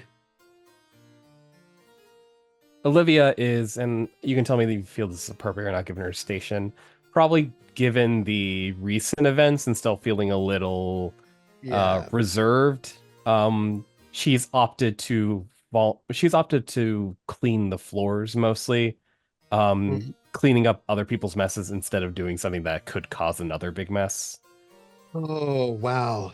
Oh, wow. I'm going to tell you something, and this is not me knowing you. I'm yesing you, but I want you to know what it means that you're doing that. That's the job of, a general maid. That's really Eloise's job, and you can certainly do that, but I just need you to know that that's a bit of a demotion, and I would be worried about your job. Maybe you're gonna be fired if you're doing that kind of stuff. Oh, I thought I heard you say scrubbing floors was undermaid work, so. Well, that's really a general maid work. Gotcha. Scrubbing floors. Wow. I mean, I could totally see Olivia being forced to scrub floors. I'm just noting that really you shouldn't be scrubbing floors. You should be, right. Olivia is doing nicer things like emptying chamber pots, Olivia is reserved, but technically no one knows she made a giant mistake except for like 2 people. So yeah. Let's see. In that case, yeah. Well, I mean, you could scrub some floors. The general maids would probably be doing the fireplaces and scrubbing that, which is really sucky. Would like carrying linen would be like porting linens and food and such. Would that qualify for? Yeah. Okay. Yeah, and sewing and repairing linen as well. Yes. I think she would be doing some small repair work, but mainly when things are readied by the other, she's the one who's taking them outside or putting them in the proper place. She does have a worried look on her face because today is one of the days she needs to go with attend to her other duties, and she has not had time to find food, and she's been looking at all this food and stuff around and wondering if she could get away with like sneaking out with something that won't be missed later, at least. And probably like right before you're able to maybe sneak away or do something like that, probably Eloise is like, Olivia, there's a problem with some of the linens. We need you over this way. Right before you could go somewhere, right? You're just like drawn to some other section of the house. Of course, there's something wrong with the linens. I'll be right there. There's rips in it. If you've got 4 or 5 linens, that's what Lyle said, that when they brought them out of the cases, there was I'm so sorry. 4 or 5 rips. What's someone doing stabbing people in here? I imagine she's like a smaller, kind of mousy girl with a lot of freckles. Yeah. Oh, when Lyle brought down the linens, there were 4 or 5 tears in each one. You're gonna have to spend quite a few hours just mending them, and I can't help you because I've got chamber pot after chamber pot after chamber pot. I'm so sorry. Agnes said you got to go there right away. If there's a fireplace with a fire going on, as she holds like these ripped up linen, she's like eyeing it. Right. Yes. I'll see to it. And she scurries off. And Eloise scurries off as well. Oh, somebody's probably starving in a secret prison. I wouldn't worry about it. Yeah, probably okay. Probably fine. Sure. Lots of guests coming to a place with a secret prison. Anyhow, so at this moment, right, we have all of the sort of lead up. Everybody's like hustling and bustling. And we're going to end our episode right here. And when we come back next week, we're going to find out how you do during the dinner, if you're able to sneak off or not, how you deal with all of that. And in case you are interested, there will be other things that we do for our downstairs people, including I wouldn't be, well, Yes. But it's not actually rumors. It's household gossip. Oh. Also, yeah. I suppose I should also note that there is reputation for our downstairs people to deal with. Also some epistolary. But you also get your Sunday, your day off, where you find out what you do when you're not being run ragged. But that's after the dinner. Please remember, we're gonna have a fist fight during this dinner. We're gonna be having a missing prince during this dinner. We're going to be having a prisoner who needs to be fed during this dinner. We're going to be having some sorts of shenanigans, people out and about, but that will be for next week when we finish up our first cycle of play. Wonderful, wonderful. Oh my gosh, I'm so excited for this. I was wondering if we were going to just go for another 4-hour one and be like, let's finish another cycle, but we do have a fair bit to go. So I'm trying to be fair. Okay, all right. Next week, but we're going to go around until next week and say who we are, where we can find you, if at all, and your highlights from tonight's game. And we're going to go in reverse order, so it's going to be Trooper first. How was tonight for you, our dear facilitator? I feel like it was more of a blender than a pot that was being stirred today. I feel like it was just like, turn the blender on. So how was that for you? That's fair. So this thing was said the last session. And it was something along the lines of like, are we going to be able to cause more drama and get even spicier downstairs? The answer is yes. The answer is yes. Yes, you can. And I am here for it. I have a lot of notes. I am so excited. I loved everybody's little vignette, right? Where we've got an almost quasi demotion for Olivia, which I'm sure makes her feel very nervous, which I love. We've got like a kind of sort of touching relationships between our valet and lady's maid and the people they serve, which I'm sure will not at all become a problem. And I love to think that they're up there while everybody else is like running around with a chicken with their head cut off, having to do much, much harder work and be much more stressed out. And that particular kind of tension, I'm sure, leads to no resentment whatsoever in any way. But I do have one thing before I go further. And this is just one thing I do want to ask. Lindy? Yes? What is Imogen doing while everybody else is working to get ready?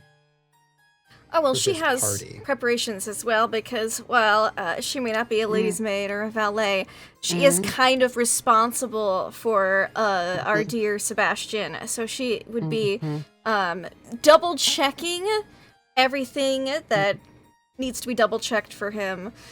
So, like, whatever maid is taking... Because he probably doesn't have a personal maid at that age.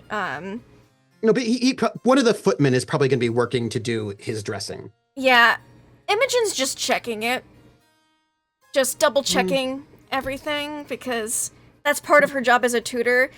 And partially to quiz him, like, all right, what do you think is the proper, cravat for this occasion? Because that he is supposed to know that, because he needs to be able to tell if his valet is fucking up or if he's being sabotaged. So she would be doing all of that to, like, people do this in high society. Imogen would tell him that. So yeah, just basically, oh no, we lost somebody. Be double checking everything that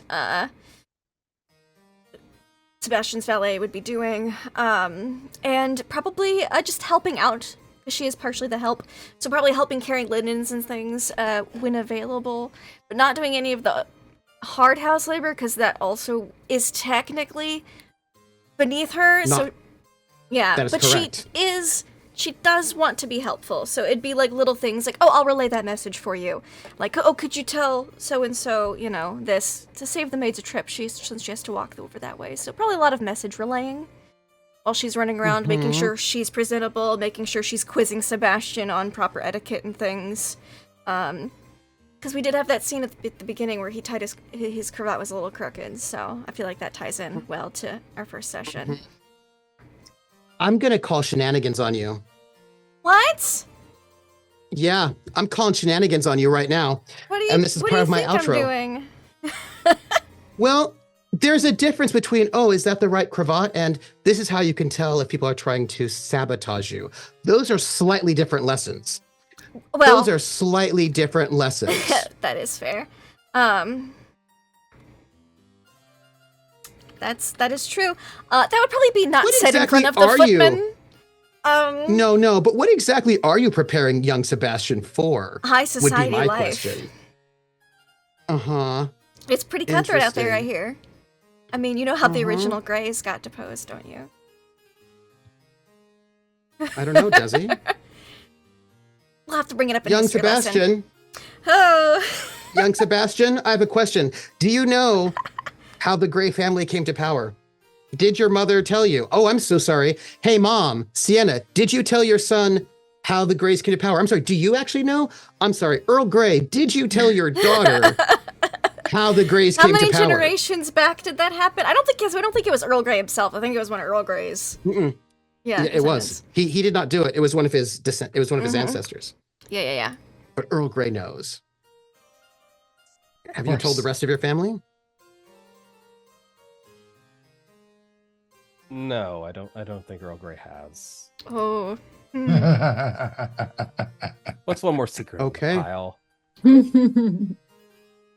So, Sienna, your father has not told you how the Grey family came to power. So you do not know from your father about the kind of slightly hinky line of the Grey family, but you do know people who work downstairs. I do. Have you found out anything in any other way? Because there are a couple of people here who do know. Yeah, because you have a bestie downstairs. I do. Fanny. And Fanny's family served for quite a long time, as we found out. Fanny's I feel family like knows. if Fanny would have told her, she would know. But if Fanny hasn't told her, then I don't. She probably knows the rumors, but she probably because our rumors, yeah. Unless Fanny confirms it, I don't think Sienna would know. Fanny, have you told your best friend that maybe they are not technically the actual Grey family that they say that they are? Nope. That's all I wanted to know. Cool. Sebastian, I don't think Imogen would phrase it as like the original Grey family. Yeah. Not yet. Yeah. But like, well, you know, some families gotten deposed for lesser things than a cravat tied wrong. And that kind of thing. So you just would make sure that he knows how to tie it. You know, that's all. But it is also, it makes me look real bad if he fucks up. So, you know, there's that too. Yeah, of course. So that's what I'm doing. I'm just double checking everything involving my charge, essentially, and assisting the downstairs via word of mouth, being like, you know, the headmaid wanted to speak with you actually about something, you know, and just in passing, because I'm running back and forth getting myself ready, double checking things. So yeah, I help in what ways I can. Sounds like some propaganda to me. And I had the best time today with all of the propaganda, and I was just given so many presents. I have 1, 2, 3. I have like 4 pages of notes that were all presents to me from these players. And I'm afraid it's just gonna all happen. We'll be in the room where it happens, I think. So let me see. My highlight would be, you know what's really weird? One of my highlights was actually a very sort of slightly tender moment between Shaka and Earl Grey. There was like just the exhaustion in Earl Grey and kind of like a softness from Shaka. That was so lovely. But then also like the daggers that Fanny wanted to throw to the Earl, that was also a highlight for me. But then also Olivia having to do work that's just like a half step below her station because she has screwed up and people know it. That also was also one of my highlights, very much so. Also, Saoirse and Solange having this sort of like, tell me about when Solange was like, yeah, I don't care about paganism. I was like, oh, I love Solange. What a Prussian noble. French Prussian noble. I'm into it. And then also just Solange telling a story that I feel like when she talks about her background, there might be some lies there-ish, or like bending of truths. And it was still lovely though. Like there was something very nice. I love how wholesome all of these characters are and how That's what? the word we're using. Yeah, that's the word. Okay. Wholesome. Wholesome. Yeah. So those are my That's highlights. wholesome. I would like to throw out the GM question, which is going to be, how is your character looking forward to the actual dinner when all the guests arrive? That's just what I want to know. And you can find me, I'm Trooper SJP, and you can find me, what is today, Wednesday? You can find me on Friday on my channel, 7 p.m. Eastern, where I'll be doing 2d6 Dungeon. It's a solo RPG. I'm returning as Testocles, who is a dungeon delver, and this was a character who was named by Lindy. Of course it was. I was like, Testocles? Yes. Really? Yes, That's it why- was. That was Lindy's fault. That And was doesn't he Lindy's have fault. a Lindy did big, it. heavy bludgeoning weapon? A knobby club. A very big that's knobby what I thought it was. club. A big knobby club. Yes, that's- is what Testocles wields. Yeah, that's right. Testocles is very big and Berlin is a big, huge knobby club. And that the name comes from All Lindy, right. so that is not my fault. And you can Trooper's find like, out I whether need or a not name, Testocles and I was dies. like, bleh. Yeah. There you go. Yeah, that was what happened. That was me. And on Saturday night at 8 p.m. Eastern over at Stella Luna, you can find part 2 of Our Brilliant Ruin. And those, and then on Monday at 2 p.m. Eastern on YouTube, The Wandering Inn, I'll be playing in Overgrown, which is a root RPG where I'm playing a rabbit. And a rabbit who's sort of like a rabbit Pony Express, who's too old for this and is retired long ago, but is just doing one more adventure. That's me. One more adventure is what I always want from Snow. How was tonight from you? It was amazing, except the one part where my cat assassinated my laptop by sitting on it and disconnecting So me from that's what everything. happened. I was what? Saris, how could you? Yeah, he actually lived up to his Saris namesake would. for once. Yeah, He lived up to his namesake. Would? So proud. he What? did. And he'll do it again. Yeah, he's a menace. Love him. Welcome internet cat. So other than the part where my cat assassinated my game, okay, so oh god, highlights. I know. Ooh, I think Linda, you said it correctly. It was a blender. It was just a blender of a lot of beautiful, tasty, just drama, pain, a potential another revolution that I definitely don't want to be involved with. Solange is just like, I'm so sick of this. This one could be in I your am favor. so depending sick on how you of play it. up and comers coming in, cutting Oh, people's heads, and you then know what? crowning I themselves too emperor. I'm tired of up and comers coming in, cutting off somebody's head, and calling themselves the lords of a house. We should unite on this, Yeah. Solange. Yeah. Yeah, perhaps. Just, Yeah. maybe not again. Who knows? I do love I think you are right, Trooper, that kind of tender moment between Shaka and Earl Grey. It really shows, of course, that very complex relationship, right? Where you have to play the soft, kind, loving one in a very unfair, kind of painful power not balance. And that really caught me off guard because it really shows where he's at. And it was really good. And of course, seeing our dear old Grey, who is the worst, but never by Yutsai's own choice. I think that's probably I do have to say thank you for being such a gracious gracious person about all the Earl Grey slander that we keep piling on.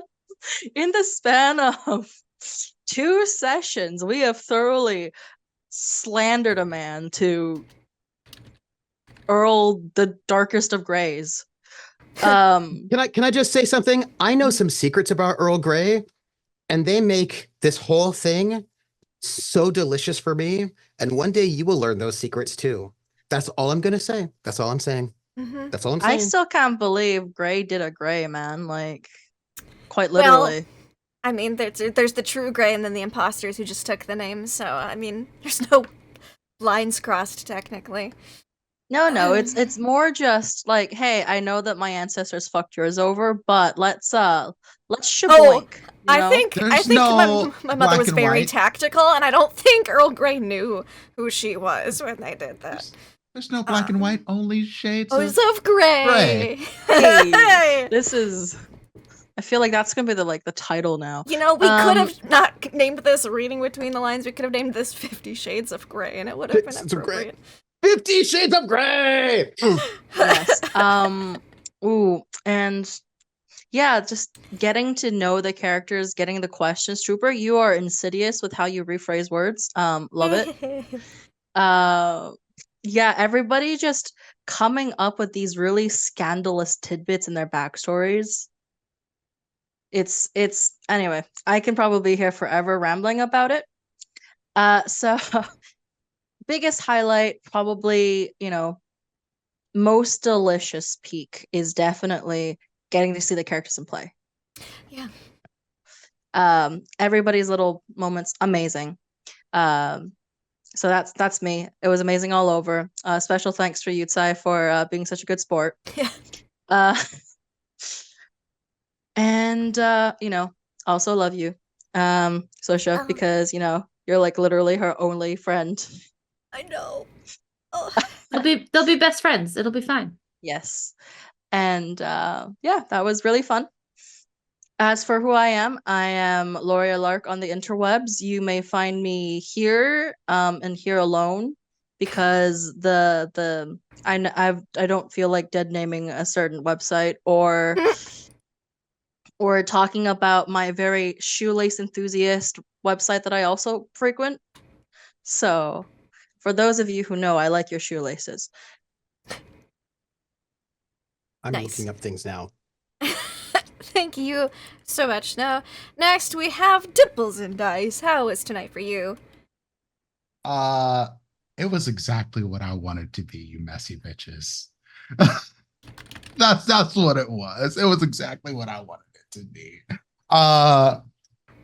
When we first started talking about this game, I have to bring this up because it happened in our last game.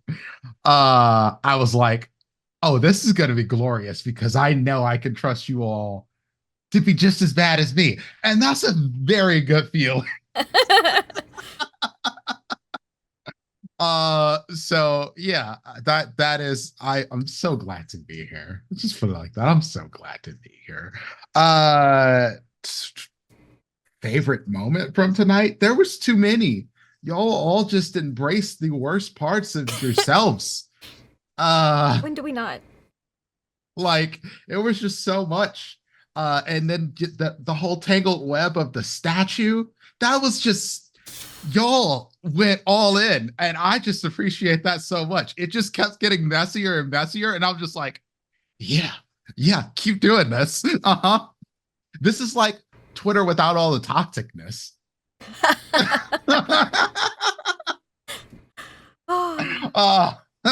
So yeah, I love that so much. As far as where you can find me, I'm Dimples and Dice everywhere. All the places, all the things, except Facebook. I don't really use that, so don't go looking for me there. And I'll probably eventually leave the Twitter space too, because that's just awful. And it's only getting worse. Yeah. What else? I stream on Saturdays at 3 p.m. Eastern time over on D&D Jordan Lee's channel, Ampistrano D&D, where I play a much more wholesome character than you'll see me on anything else. Like, honestly, he's a good dad. That's his persona, and it's going to turn into other things because, you know, anytime you do something good in a tabletop game, your GM exploits that and makes it into something horrible, and then you have to turn into a horrible person along with them. So it is inevitable that I will become a horrible person in that game too. But right now, he's still a wholesome dad. I have other stuff in the works. Keep an eye on my socials, and come see me at Gen Con if you're going to be there. Wonderful, wonderful. Someone who has never had that happen before, being wholesome and having a GM take terrible. That would be Nugatosaurus. Hi. Yeah. Yeah, I don't know anything about that. Not even remotely. That wouldn't be me. Hi. No, not at all. Nope. I'm Nugatosaurus. You can find me pretty much exclusively on Laugh Love Indies channel. Every other alternating Monday and Tuesday, we play Dungeons and Dragons games. Monday's in Exandria, which is set in the Call of the Netherdeep Critical Role campaign. We're playing in that, and then also in our too. Yeah, we're coming up on the end. And then also in the Ghost Assault March game on Tuesdays, which we just recently started, and that's getting pretty interesting. And then, of course, here on Wednesdays, I mean, there's not more I can say that hasn't already been said. I more. really like the collaboration. I don't get to play in a lot of games where character creation or even storytelling, yes, it's collaborative, but not to this level, I don't feel like, where I can see two other characters who don't have anything to be with me and I can be like, hey, I think this is a really good idea. You guys should like do this kind of thing. And everybody's pitching in all different aspects, and it just feels more messy but cohesive, if that makes sense at all. I don't know what I'm saying. My favorite part was I really enjoyed all of us being able to step into our characters briefly. That was amazing. But my favorite part was all of us deciding who the other servants were and like which personalities they were, like, and just kind of like, again, that collaboration of deciding what we want out of our NPCs. And I thought that was a lot of fun, and I don't get to do that often, so it was really cool. And yeah, that's me. I'm so excited for, if you've seen me play in anything, you know, I love the angst, I love the drama. I give knives and expect you to stab me with them, and I'm so excited for that in this campaign. Someone who got stabbed as their other character alive with drama knives would be Yutsai. Yutsai, how are you tonight? Oh, need to get my yarn. Some kind of chalk. String. Just draw some. Yeah. I had a great time tonight. It was a lot of fun. Oh my goodness, so many like wonderful characters. I can barely keep track of the ones that I'm partially responsible for. But hi, I'm Yutsai. You can find me here. Currently is on Wednesdays. Yes, that aforementioned website is dying, so I'll probably transition to somewhere else. But yes, favorite moments. It does suck to be last because a lot of the good stuff has been said, but I'm going absolute last. You're fine. I will mention Snow, I think, got it exactly right. It's fun to be, it's honestly, there's a fun to being like yes, just keep throwing punches at my character. It's great. But I have slowly gone from like creating this character to like trying to inhabit the character more. So it's going on to like, oh my goodness, Earl Grey, what have you done? To, oh my goodness, what have I done? So that's going to be interesting to kind of like take this new information we've developed here and try to like make sense of it and like see how Earl Grey feels about it. Is there anything he regrets? Anything he's like not regretful at all? So it's all great to kind of like figure out how to justify it in the character. But yes, I'm the little teaser we got from the little RP at the end here. I'm so excited for next time where we can see all the other chaos that's going to break out. Yeah, can't wait. Wonderful, wonderful. And that just leaves me. Laugh, Love, Lindy. My highlights from tonight's game. My poor husband knows that I love to get a good reaction out of people. And so I've been sitting on this secret, which Nugget got to get first because I GM'd it because we were related, so she would know. But when I was like, yeah, I'm actually a Grey, but not of like Earl Grey, like a real Grey, and just the slow dawning realizations and like everyone's faces, especially I'm gonna say Yutsai being like, what have I done? What has Earl Grey done? Like that was specifically that moment, and I loved it. And then Dimples and Dice just being like, oh, I see every vote you casted for all those other members of the house, and they all make so much sense now. So that was beautiful. Also, Nugget's reaction when I GM'd her, just like I got the whole mouth cover and everything, yeah, which means it was pretty dang good. And then she messaged me. We were near the end of the NPC choosing phase for the rest of the house positions, and I quote, "This whole session is really just putting the eggs all in our basket." Because I was like, you want to be my co-conspirator, half-sister? And she was like, hell fucking yeah. And that's what I love about Nugget, is she's like, I'm willing to try to upheave my other character on the other side of this coin, and it's fucking beautiful, and I love it. It's been a while since I've gotten to be, like, co-conspirators with Nugget, so I'm very looking forward to this, because it's been a while. Like, our character's been friends in a lot of games, but it's been a few years since we've really been schemy together, and I think it's been since Beatrix and Beatrix. Yeah, it's been a while. It's been a few years, and that game wasn't streamed, so it was several years. Let's say several years, and I'm very much excited about it. And just getting to know everyone else's characters more this side of the house, because I get to go between both, and I gotta get in good to put the rightful Greys back in charge, which I'm so excited about. I thought about playing a wholesome character, and then I saw the Secret Desire and went, welp, there goes that idea. Oh well. Let's woo. Mom was real calculating when she was like, "Hey, Earl Grey." And I can't wait for all of the fallout of everything that happens, because I don't know what's gonna happen, and I just know it's gonna be the worst in the best way. So you can find us here, as Nugget said, every alternating Monday and Tuesday. Monday one week, Tuesday the next. Next week will be Tuesday. I will be here on Tuesday for more Ghosts of Saltmarsh, which we are fairly fresh in, and oh my gosh, Legends of Adventurous. It's been a minute. Hi, guys. And yeah, back here next Wednesday for the other half of the very fancy dinner party that had a fist fight and all sorts of terrible, terrible things. I can't wait to see what that looks like from the helps side, because I know it's going to be even more terrible. And that's pretty much me here. Oh, I guess you can find me online on Jay Britton's channel on Tuesday afternoons for some Call of Cthulhu shenanigans as well, where it's just as ludicrous. Actually, it's more ludicrous, but probably less dramatic, and way more puns than this, which is shocking, I know, but they're all lewd puns, so that helps.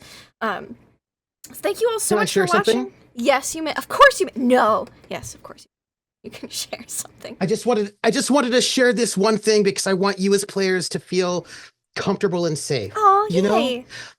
Yeah. So you know how in the reputation phase you've got these questions you have to answer as the upstairs folks, like duty versus desire, that kind of a thing. You know, in the reputation phase now we'll be asking questions of your downstairs characters based on how they behave in the upcoming dinner. Mm-hmm. Would you like to know what they are? There are two of them.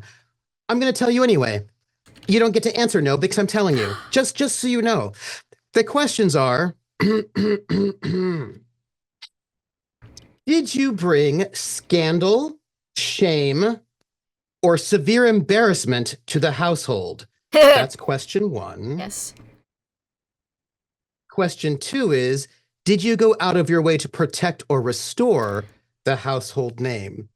And I am going to be looking for opportunities to ruin you with those two questions in the upcoming dinner before we get to the reputation phase. So I just want you to know that's a bit of a taste of what you could expect. Yeah. That's Uh-oh. We're in trouble. Oh, and I guess if you can't bear to wait another week for more Good Society, deliciousness, and drama, if you look up on YouTube Upon the Hexhamshire Moors, Trooper, Nugget, myself, and Yutsai, and Wandering DM, we did a Good Society campaign summer before last, which, different expansion, there was a lot more time skips, but just as much drama, and, a lot more murder by this point. I think by episode 2, people had already died. Murder. In that campaign, so... Yeah. I died frequently. You sure did! Also, I think I need 1, 2, 3, 4, 5, 10. I think I need some amount of money that is quite a bit of money because I really want art of all of y'all's characters. That's what I want. I just want that. Well, maybe we can make something happen. You know, we've got maybe I'll do some looking around. You know, subs and donations help. We've got these. We've got cards of like the servants, and I just want. We can make. Yeah, that's what I want. I want cards of everybody here because I love your characters so much. I love them so much already that I just want cards of them because that would make me happy. It would be joyful. Yeah, Pope. Yeah. We might have to do a fundraiser. Well, we might have to do that. We'll see. I wonder if there's any good Regency video games I could stream as a fundraiser for art for this game. I'll have to look it up. Ooh. I don't know. Maybe we'll see. But thank you all so much for watching and hanging out. I loved how into the Vitamix of drama, because it wasn't a pot stirring, the Vitamix of drama that this session became. So thank you guys so much. And until next time, I hope you have fun and play games. If I can find the right button. Oh god, hold on. I gotta do on the stream deck. I don't know how my OBS is set up.